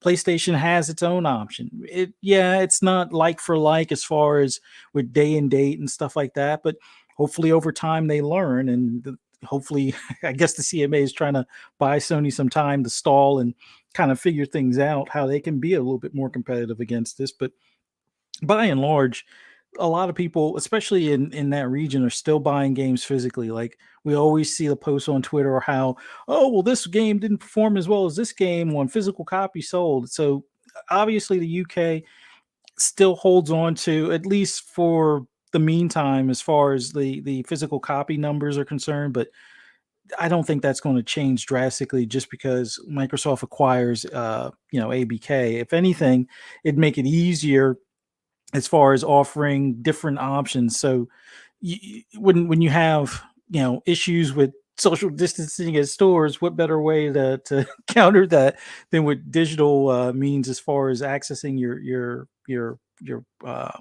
entertainment and stuff. But it's just funny to me that Microsoft has to point this out to a regulatory body that should at least be on top of things as far as any type of competition in their region, and instead of protecting one entity, just focus on the consumer base. And I know we're going to get more into the whole opening up the responses to the public. I just see it kind of as as like a scapegoat for the CMA, or they'll use that as an excuse for why they made the decision. Because if you open it up to fanboys, I don't think anybody's at the CMA is going to be verifying that these are UK residents. And it's just each individual resident has their ID shown with the email or something along those lines. So it's just going to it's just the CMA kind of, if lack of a better word, just playing games right now. And Microsoft is putting the screws to them as far as pointing out line for line each fallacy that they've put out there into the public space. So hopefully, like Web Dave was saying, fast forward 3 months from now, I think we'll all be a little bit more at ease as things start wrapping up and we see what this looks like as far as whether how soon before Call of Duty games are in Game Pass or other Activision games are in Game Pass, and the future with the whole Microsoft mobile store or mobile Game Pass, like you were saying many moons ago. So yeah, actually, it's funny. We're going to get into the mobile aspect that was just announced for Monday's Xbox lunch break special. That story, I am digesting it right now as we speak. I want to be able to come at that from a full perspective because not to say that I told you so, but Xbox Game Pass for mobile is happening. And what's interesting is that is one of the areas Microsoft literally has no fingerprint whatsoever in mobile, and they're going to have a major fingerprint now owning King.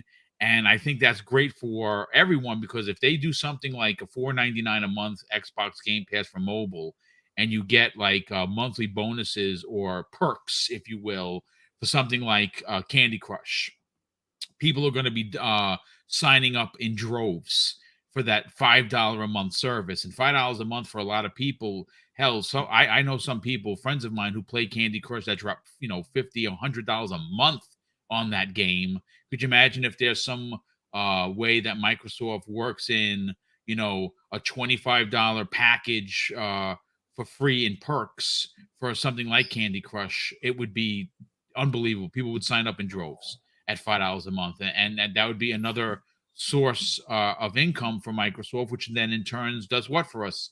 Gives us better third-party games in Game Pass, gets us more new IPs and potentially new studios to make these new IPs with all these acquisitions that they're going to continue to do. But listen, I do want to go to the next topic, and the topic that I want to go into is one that I actually had to respond. Now, Benji Sales, who's a good friend of this program, he is an incredibly knowledgeable member of the community. He posted a story from GameIndustry.biz where they're calling, the CMA is calling on the public for its views on Microsoft's acquisition of Activision Blizzard King. And Benji Sales actually responded and says, imagine having to be the person or persons who have to go through and read the responses, laughing my ass off. The CMA is about to be deep in the trenches on the front lines of console wars. So my response, folks, and I want to read it verbatim because I don't want to misquote myself. I have it in front of me. I wrote in capital, "This is ridiculous. At best, Benji Sales, the CMA gov.uk incompetence is on another level. This is a government agency that is there to protect competition and consumers, not use console war rhetoric as evidence to block/pass a $70 billion merger." Wow. Crispy, I got to go to you first on this because we were talking and you were laughing, and that means that you have a lot to say on the topic. We know, and it's a fact, folks. This isn't unusual behavior. Usually, these big entities like the FTC, like the EU Commission, and of course the CMA, they will poll public opinion.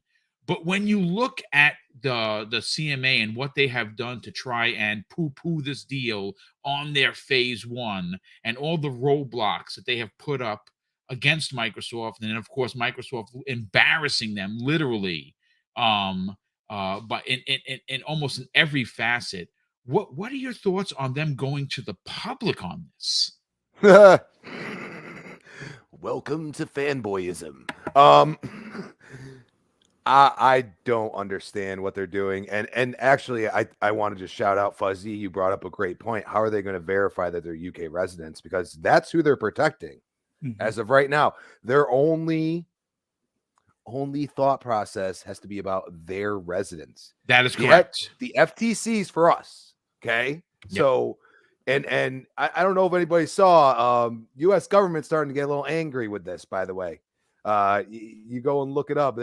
There's about to be some issues with this, whatever the CMA does. I think they need to tone it down a bit. I'm just saying, because, Activision and Microsoft are both U.S. companies. Okay.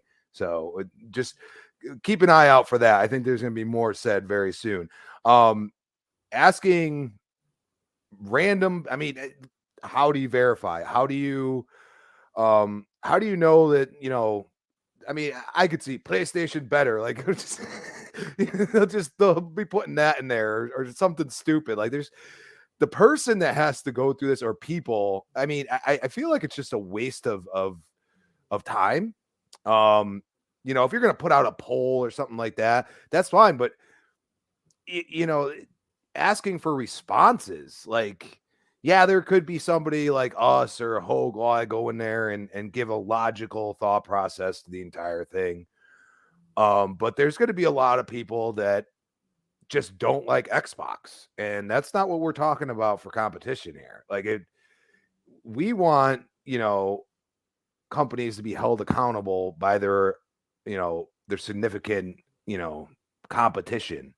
And right now, Sony has done things that we haven't seen.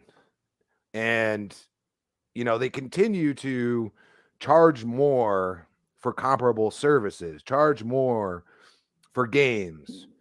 They charge more for a controller that, Xbox has had out for years. And, the technology that they're talking about, Microsoft's, the Elite Series 2 and the Edge are comparable controllers. And, you're going to sit here and say, oh, $200 when now you got an option for $150. Okay. It's actually, it's $154.99 currently at the Microsoft store right now today.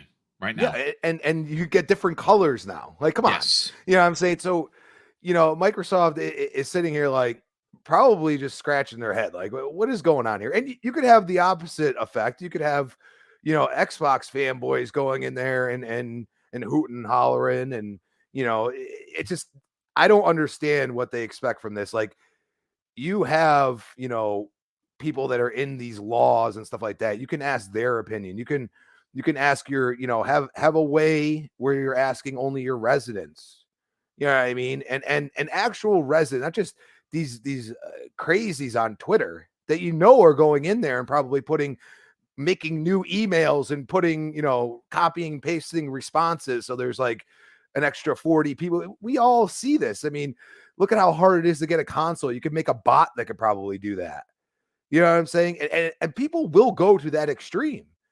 And that's the worst part of this, is that I guarantee they probably have somebody doing something like that in there.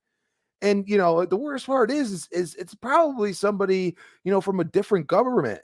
It's like, why are you throwing this on Twitter? Twitter is for the, as many areas as it's allowed in. Like, obviously certain areas they don't allow stuff like this, or they have their own boxed in version. But you're just throwing this out there. Like who's to say that I can't go on there being an American citizen and influence this? Does that make sense to you? You know what I mean? Like, regardless of we're talking pro Xbox or pro PlayStation, that doesn't make sense to me. So I don't know what they're thinking. This is just yet another thing. The CMA just, they're baffling my mind right now. You know what I mean? And I get Isn't that. it? But all jokes aside, Crispy, to your point, and I like you to continue in a second. Isn't it a bit of a like you said, head scratcher that a government entity is clearly, absolutely clear as day, defending a one entity in Sony, the only entity to complain? I mean, listen, you have the look. I'm going to read you the quote. Then again, Benji Sales actually posted this as well. So shout out to Benji. Take-Two CEO Strauss Zelnick in favor of Microsoft acquiring Activision Blizzard. This is a direct quote from Zelnick himself. He says he doesn't see competition as a threat. Instead, he views Microsoft as an ally, and its impending acquisition of Activision is a good move for the industry at large. Like, I don't see. I mean, then this is where my point came from: collusion. How could you deny the head of the CEO of Take-Two, one of the biggest games, which, by the way, if you didn't know, Grand Theft Auto 5, number 4 in the top 20 again in NPDs. Again, it hasn't missed the top 20 mark since its release. Oh, I don't know, in 2013. I think that's when the first Grand Theft Auto came out. It was ridiculous. Yeah. It is kind of crazy that Take-Two evolved, but you have to realize they probably look at this and say, if Microsoft does this, they just want to sell more games. And, the more affordable a console is or something like that, it's completely logical for them to believe that, this would help them as a company. And, that's what a lot of these other companies, yes, there are a few, I've heard, smaller developers that have said, oh, this could be bad and this and that. I mean, I've seen a lot of smaller developers get helped from Game Pass and actually get more funding and become, doing bigger IPs. Look at Bloober Team. There you go. Now they're doing Silent Hill, they're doing the remake. Like, okay, like that's not what we were talking about with them before. You know what I mean? And that's something that, if they do it and, they show that, they can handle an IP like this, they get more from it. And it's like, Xbox does the same thing with Game Pass. That they helped them, they started them out, and now they have something that, yeah, you could say, oh, they stabbed them in the back and went with PlayStation. No. They're doing what they need to do. And I mean, I think they're perfect to try to do this. You know what I mean? They from what I've seen from their game. So, I just feel like, Zelnick is just saying, look, I mean, at the end of the day, we're just going to have to do better if we have to. And that's the whole point. That's the reason for the competition. So, it's really wild that we're at this point where they're now, going after, talking to more than likely mostly fanboys. You know, not your plain Jane resident, like somebody that's on Twitter touting for one plastic box for another. Because I haven't done it. You know, I'm not one of those people. If I lived in the UK, I wouldn't even touch it. I'd be like, whatever. You know, I mean, if you're not going to pass this, I don't see the logic in it. And then, you know, there's probably going to be a bunch of other BS to come behind it. Probably the CAD will get involved because they've literally stepped on their own foot at this point. They're saying things that and you know, supporting one company, and it's plain as day. It's in writing right in front of you. So, I mean, somebody's got to say something. And that's why I think, you know, the U.S. government's starting to get a little antsy with this. And I think as they start getting a little louder, I think things are the rhetoric's going to change a little bit. And hopefully in phase 2, these different people actually have a brain and actually look at facts and, you know, opinions of competitive companies. You know what I mean? Like Take-Two. You know what I mean? And not just one company. And that's the whole point, because we don't see them looking at, you know, what Zelnick said. You know what I mean? Even though, you know, this affects him in some way, shape, or form. You know what I mean? And that's the whole point. So, you know, we'll see what happens. But I mean, the asking the people, like, you need to make sure it's your residence. Come on, man. Yeah, I don't know how they're going to do that. I know this is a big undertaking. It's going to continue. Like I said, the next big hurdle I think we're going to we're expected to find out is it has been reported that on November 8th, well, they have until November 8th to either say something about blocking the deal or not say anything and allowing Microsoft to move forward with closing the deal. And of course, that's the FTC. And then usually what has happened in previous acquisitions of this size is that once one gives the okay, and I know Brazil and Saudi Arabia are big places, but they're not bigger than something like the EU Commission, the UK, or specifically the FTC. Usually what happens in these situations is the FTC, they don't approve or disapprove. What they do is they don't say anything. And the only thing that you would hear is if they're trying to block the deal. And at that point, then Microsoft would then sue them. And then we saw what happened with Amazon when they tried to buy MGM, which was the studio most notable for James Bond. And what wound up happening is they took them to court and they backed off because they knew they were going to lose.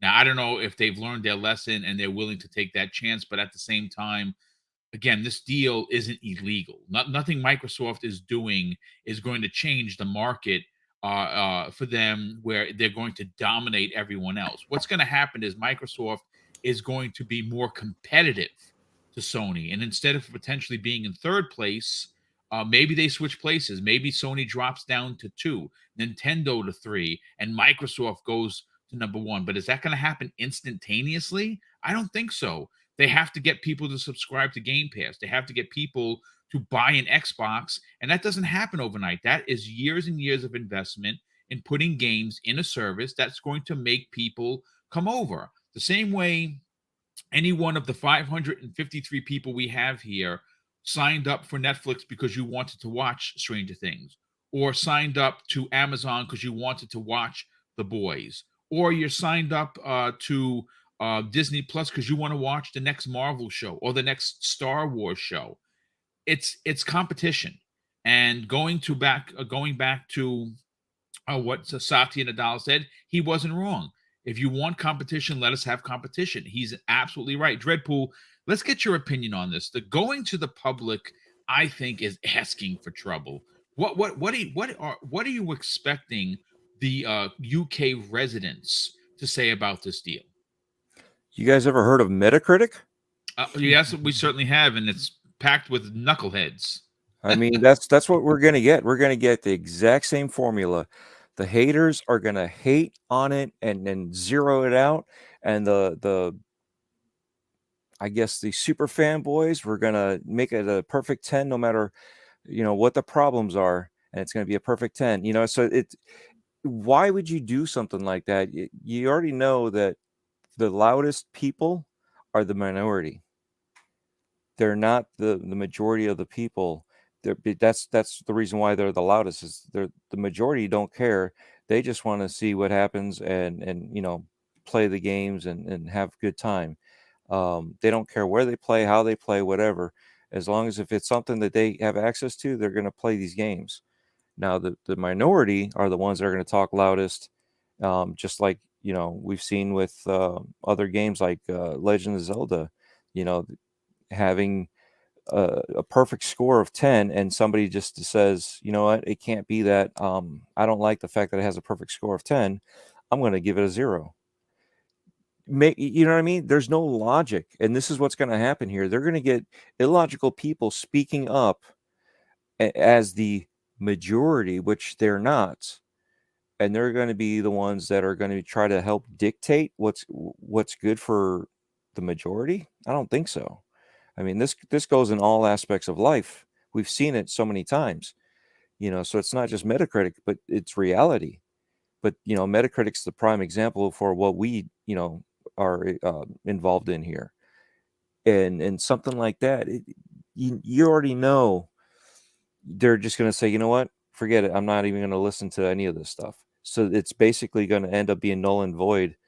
And then they're going to be down to back to square one of not knowing what to do, which yet again doesn't make any sense. Why would you not know what to do? You guys are supposed to be the guys that are researching, making sure that the deal is right, that it's good for the consumers, this and that. But you're going to go to the public. How many times have we seen just the idiocracy? And this is a living example of idiocracy again, by people that are supposed to have our backs, supposed to have, Well, that's where the corruption and the collusion comes into the point. Like I was actually told by several people, Boom, I don't know if you should do that. I don't know if you should get out there and actually accuse the CMA of collusion or corruption. Why not? You have to ask. What are they going to do? They're going to ban my channel in the UK? Oh, all right. Well, that's fine. But at the same time, what you're saying, Dredd, is exactly why I said what I said. Yeah, You mean to tell me with all the evidence that you have in front of you, we're not lawyers. None of us are. But common sense is supposed to rule the day. And if you don't see anything wrong with what the CMA is doing, then you're either a fanboy, fangirl, or you're full of shit. Pardon my French. And that's the thing, though. You're going to sit there and rely on somebody else. And you and I only have certain facts that have been released, right? So we are basing our knowledge and our opinions and our judgment of what should happen with the knowledge that we have. Now, as we go along, I've always said your opinion can change, because once you find out more information, you have more knowledge about the subject. You can change your opinion. You can change your mind. You're allowed to do that. When you form your opinion, it's based on what you know, right? And there's a lot of things that we don't know still. I'm sure of it. I'm sure there's a lot more stuff that has not been let out. However, why would you go to the public with them not having the proper knowledge or the documentation other than what's been shown to us, to the public, right? If they have all this information in their possession, why would you go to the public that has less knowledge? And that, yet again, that's the thing that doesn't make sense. Why would you do something like that? It's a bonehead move. It doesn't make any sense. It doesn't, like I said, people are going to make the judgments that they have off of their knowledge that they have. No, I absolutely agree. Why are they, with all the paperwork that's in front of them, with everybody speaking with them in their meetings and this and that, why can't they make the proper judgment on their own without going to the public? That if we were going to do that, we should have just went to the public anyway. Why is there a CMA in the first place? That's a great point. Right? Can't argue that. Let's go to Metacritic. Let's let Metacritic handle all that. And I'd say this is a perfect segue to the super chat.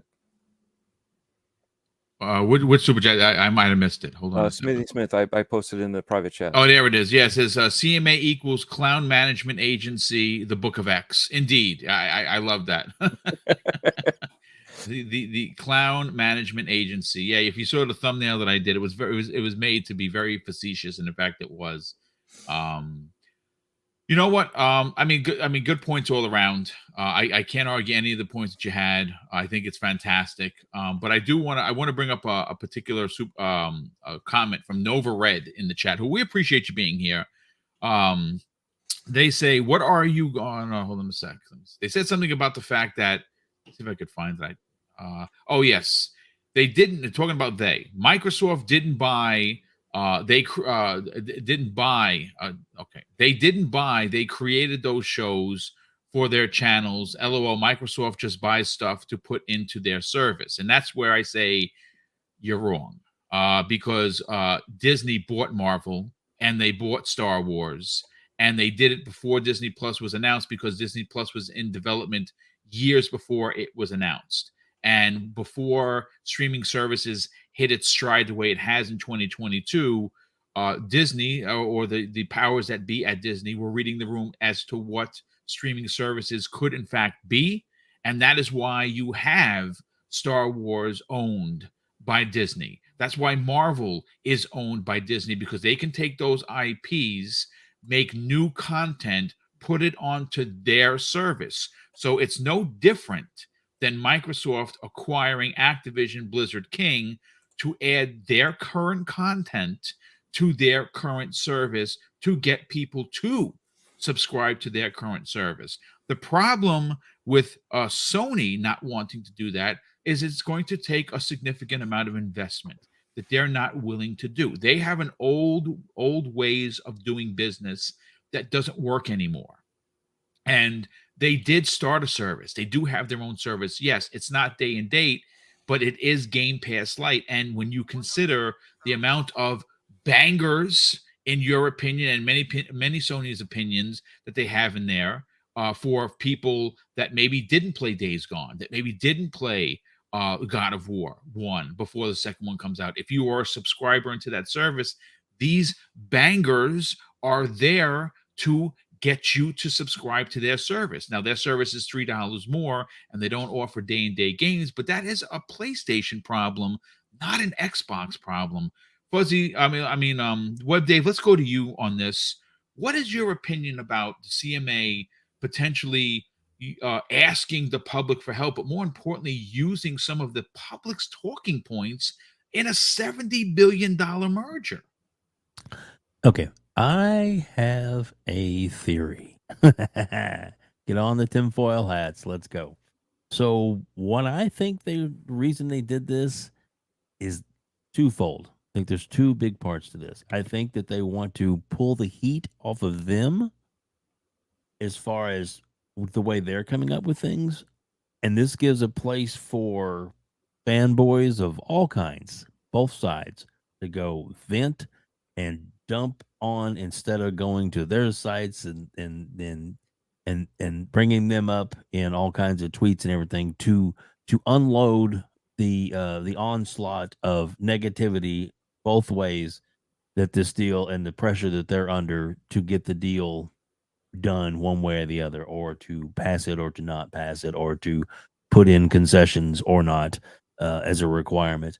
I think that's probably why they've put this out there. I don't think it's necessarily a good idea or that's going to work very well, because in the end result, they say that they're going to take some of these. I guess we will probably hear some of the sides, and they can, if they do something, I don't know, stupid, like side against Microsoft and side in favor of Sony's logic, then then they can maybe have a lot of fodder to throw up and say, we looked at all angles and these points were brought out by this person, blah blah blah blah blah, and they have all these points, and thinking that they're quote unquote doing it for the people, which is what they're supposed to be doing it for, the consumer. Well, they can use this as the consumer said. This is the consumer's viewpoint. That's just a thought that I had, that I think that they're trying to do. It's not going to work. The deal's going to go through. There's nothing they can do to stop it. If they do try and pursue it, there's going to be a lot of hassle and heartache on their side. If for some reason the deal, oh my gosh, didn't get done, wow. They Well, ABK if it are doesn't gonna get done, be to your point, I want to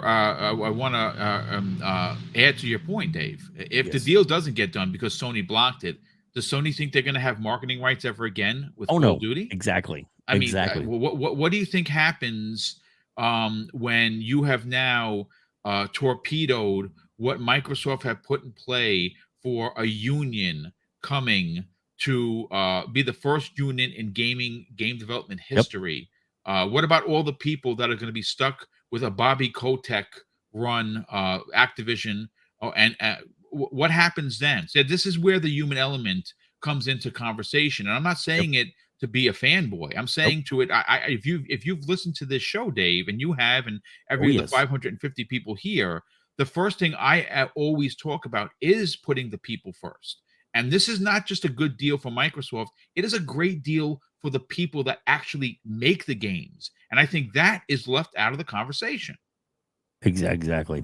I mean, when it comes down to it, the biggest thing that that Sony wants to stop is the growth of Game Pass. Yep. Out of everything that's on the table and all the things that they say that they're worried about, Game Pass is going to own their lunch until they are able to get themselves up to speed on that, if they're able to at all, or if they're willing to. So if they get the deal stopped, they think, oh well, then we don't have to go as far, and we can kick back on the path where we're the market leaders. We know what's going on. We know what we can do.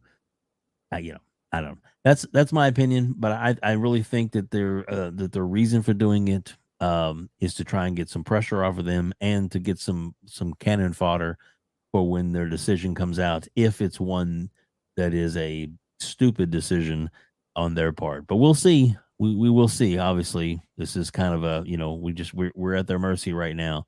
But I think that when November 10th or 11th comes and we don't hear anything from the FTC, that that's going to be a clear sign that, okay, cool. Well, if we haven't heard anything or any report or anything like that, then there's what is the CMA going to do then? Because they'll be like, it's going to be them all alone in a room with a whipping stick. It's going to be hard if to be honest with you, Dave, that if the FTC approves it and then right after the EU approves it, Microsoft could then bring right to the CMA's door. Look, wait a minute, hold on a second.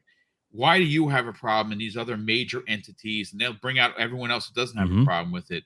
Why? What could you hold it up for? Because if the EU passes, even though the EU has separated from the UK in Brexit, it's still the same region. It's just they're just not together like they once were. So it's going to be a very hard picture to paint for the CMA if everyone else is approving it and they're not, and they disapprove it or attempt to disapprove it.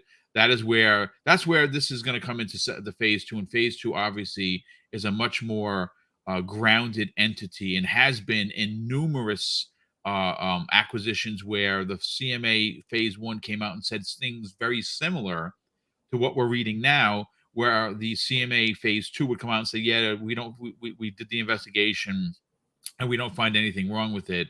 And that's what I expect to happen. But folks, we are at the 2-hour mark. We have Fuzzy Belvedere to talk about his opinion, and then we will get everyone out of here after I catch up on a few of the super chats that popped in.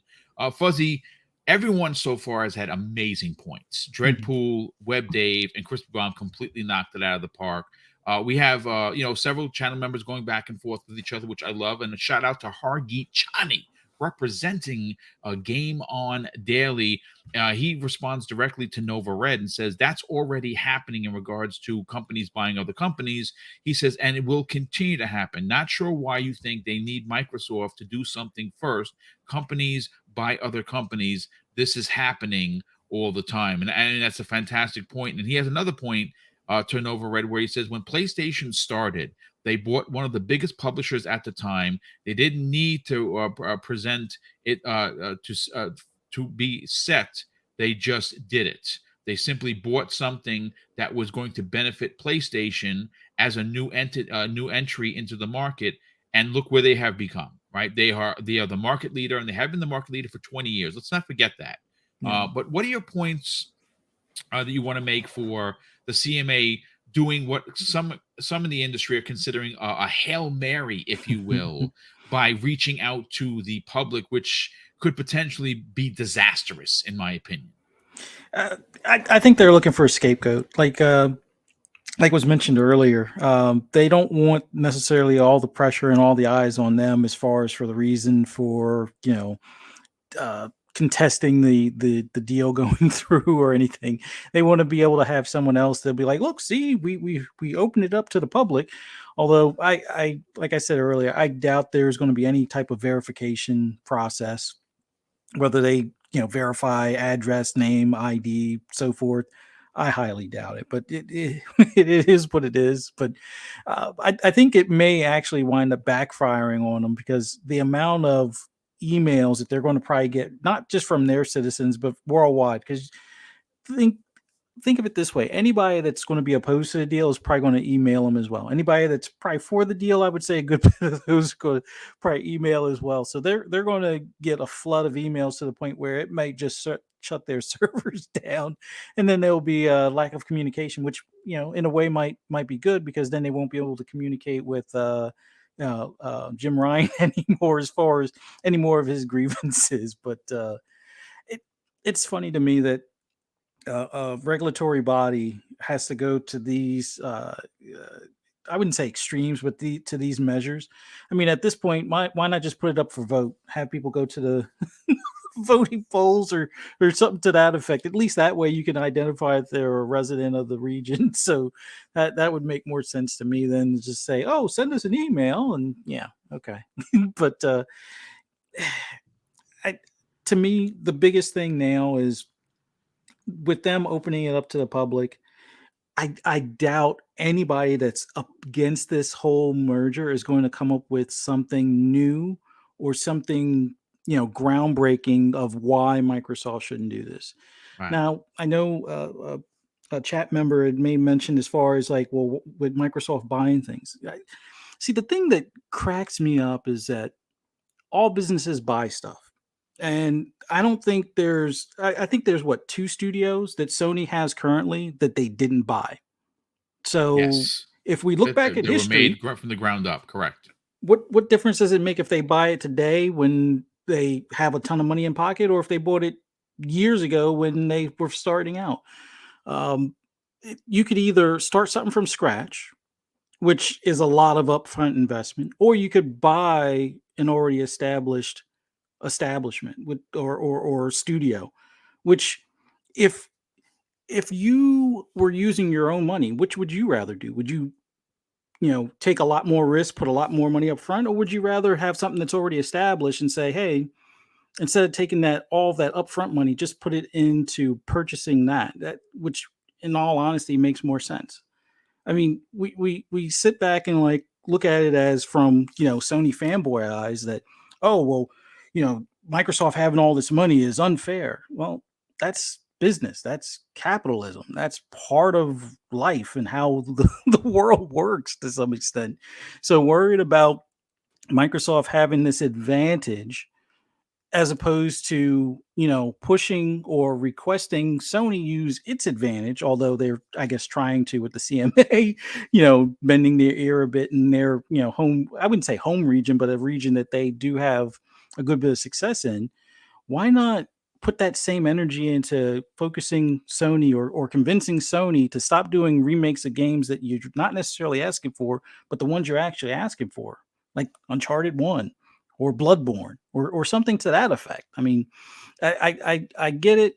Your preferred platform is at a disadvantage financially, but you were the same individual saying, support the devs and you have to buy your games. Who wants to rent games? But yet, obviously, you're not buying them in the numbers that you need to support Sony. Jim Ryan actually said it himself. The PlayStation gamers aren't enough. Yeah. Right. So, and to your point, Fuzzy, with all the Microsoft money that they currently had and they've had for years, they're still number 4 or 5 in the market.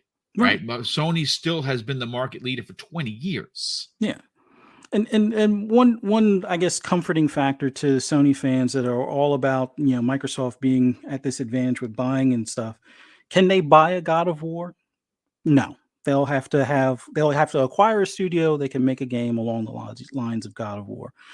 In my opinion, they already have some games that are on par or at least as noteworthy, but that's a different debate. But in the grand scheme of things, instead of worrying about buying studios, worry about the games that you have currently available and the ones that the IPs that are already in the PlayStation, vault that they should basically rejuvenate some life into. And if you're going to be one of those to send an email and you're not a UK resident, you're part of the problem and not the solution, because that energy would be better suited focusing your attention to Sony and convincing them to get on the ball and compete in this new age of streaming services and so forth. But that's just my 2 cents, and I'll end it on that. No, I mean, that's a great point. You know what? At the end of the day, I think that the overall picture here is, how about asking Sony to be better? Yeah. That I think at the end of this day, when the deal is done, it's going to force Sony to pivot. It's going to force Sony to be better to their customers, because quite frankly, right now they're pretty shitty to their customers. Look at all the nickel and diming that they do versus what Microsoft is doing. Microsoft is, their company, they want to make money, but Sony, being the market leader, and I've said this before, are using their position to be bombastic the way that they are, the way that they treat their customers. You know why they do that? Because they're the market leader.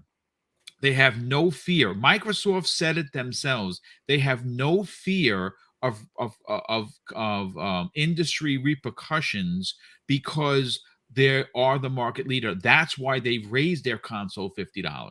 They didn't do it just because they want to make extra money and hey, why not? No, they did it because they have no fear that people will be like, whoa, wait a second, I'm not buying that console $50 more. It's not worth it. And they can do that. And Microsoft pointed it out to the CMA, and it is a great point. They only act, the behavior that they constantly display, the bad behavior that they constantly display, is because they are in fact the de facto market leader, and they have no fear of fans going up against them. And that is a problem. And that is why this deal is going to go through. That is why when it goes through, Sony is going to have to be a better game publisher. They're going to have to do things that are different, something that a lot of people have been asking for. But ladies and gentlemen, that sounds like a repeat. I'm sorry, but that sounds like a repeat of something, right? Yeah, it's called what Xbox did. Exactly. We all asked for them to do better. PlayStation was saying Xbox needs to do better. Ha ha ha. We want Xbox to compete. We want them both to compete. We want them both to do better. So. Right. Well, again, this has been one hell of a Friday show. We broke some records here. 550 plus people. Great conversation in the chat. I want to thank everybody for joining us this morning. Hopefully, this is the start of a good start to your weekend. Of course, let's get to the outros. Before we get to the outros, I want to say a big thank you to all the super chats. They do power the show in regards to new equipment, new programs that help me, continue to make these funny thumbnails and have the best equipment for podcasting. But they also help with the giveaways, and those are the biggest things that Mrs. Boomstick and I pride this particular channel in doing. And the next big one is $200 giveaway for Halloween. That is going to be the Xbox lunch break special, 2 Mondays from now. That is going to be on Halloween. We are giving away $200 worth of your choice of gift cards, 8 of them for $25 each. First 4 go to channel members. Next 4 go to people that are in the chat. And of course, those could be channel members winning as well, because they do get an extra entry. But we'll start first with Crispy Bomb. Sell your brand, brother. Talk about where people could find your great opinion on other podcasts. But more importantly, where can people reach out to you on social media? Gentlemen, always a pleasure. Shout out to the chat. It's at Crispy Bomb on Twitter, Crispy Bomb 28, Xbox Live. You can find me Tuesday night, 7 p.m. Retro Renegades. Wednesday, 7 p.m. Primetime Gaming. Thursday, 8 p.m. The next podcast. and back here when I can. See you then. Yeah, we love having you, brother. Thank you so much for joining us. Dreadpool, I'm going to bring up Dreadpool's information. Read it verbatim so you know where to find him. Here he is on the screen.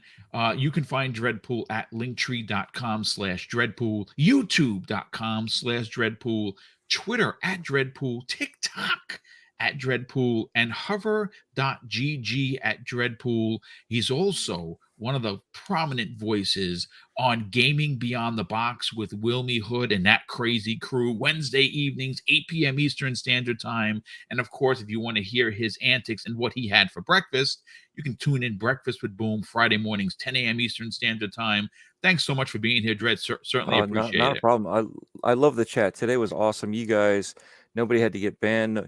You guys held your discussion civilly. You I love it. Did not agree with each other, and you purposely spoke your truth, which is what we want to see. We want to see good discussions, good debates, back and forths. We want to see that. We don't want to see everybody agree with each other. Yep. Was this good? Yeah, that's good. And then just walk away like that. We want to see that. We want to learn from each other. And speaking of Monday, this coming Monday at 6 p.m. UK, which would be 1 p.m. Eastern US, I'm dropping the link right here.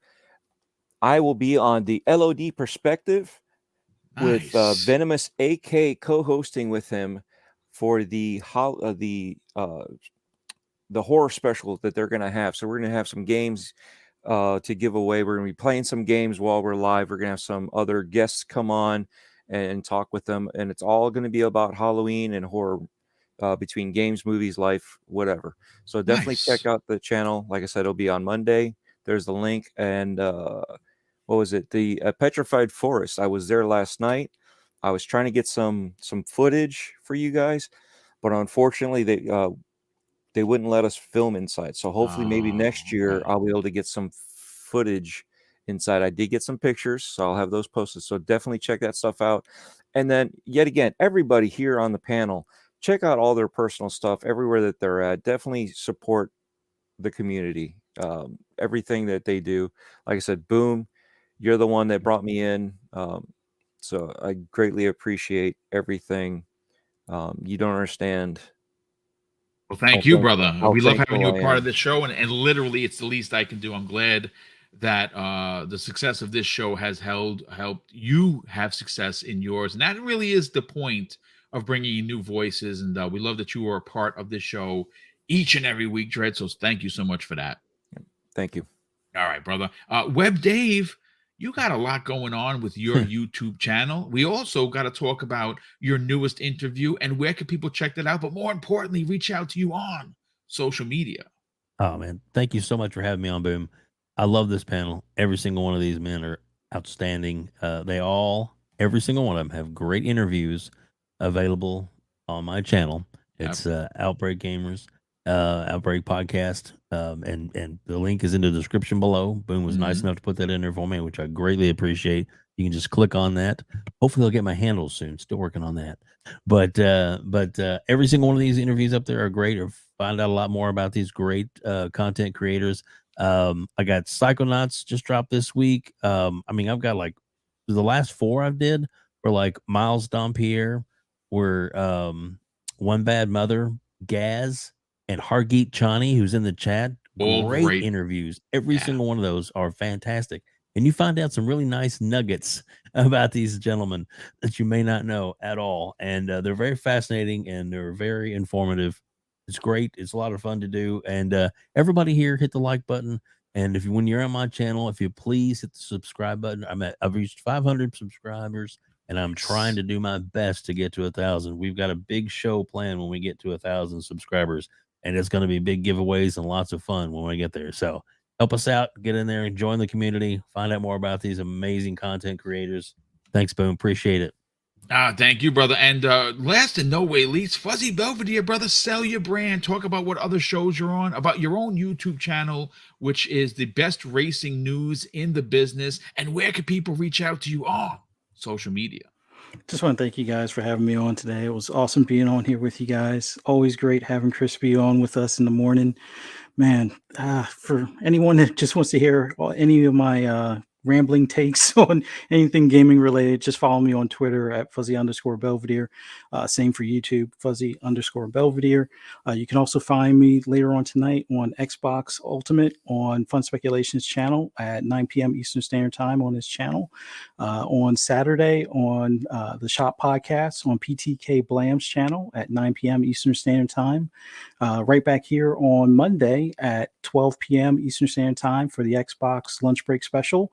And then later on that evening at 10 p.m. on Fun Speculations channel, you can catch me on the FSP podcast. And then right back here on Friday morning, 10 a.m., right back on Double Barrel Gaming. Look forward to it. Thank you so much, ladies and gentlemen. That is your Breakfast with Boom. Help Boom grow his channel. If you wouldn't mind, share this on social media. Let people know about one of the places that you get 5-day-a-week streaming live shows, all different panels, all different opinions, all different hashtag fun, Monday through Friday. Like I said, if you're not subscribed, please consider subscribing. Help us get to 12K in 2022. And of course, I want to wish everyone an amazing and safe weekend. And I'll close out the show with something that's important to me, folks. Hopefully one day important to you. And that's something that my dad taught us when we were kids. And he would say, son, treat others how you want to be treated. And also, it doesn't cost anything to be nice. You live by those rules, son. I can guarantee you're going to have an awesome day. So take care, everyone. And we'll see you next week on the newest episode of Breakfast with Boom.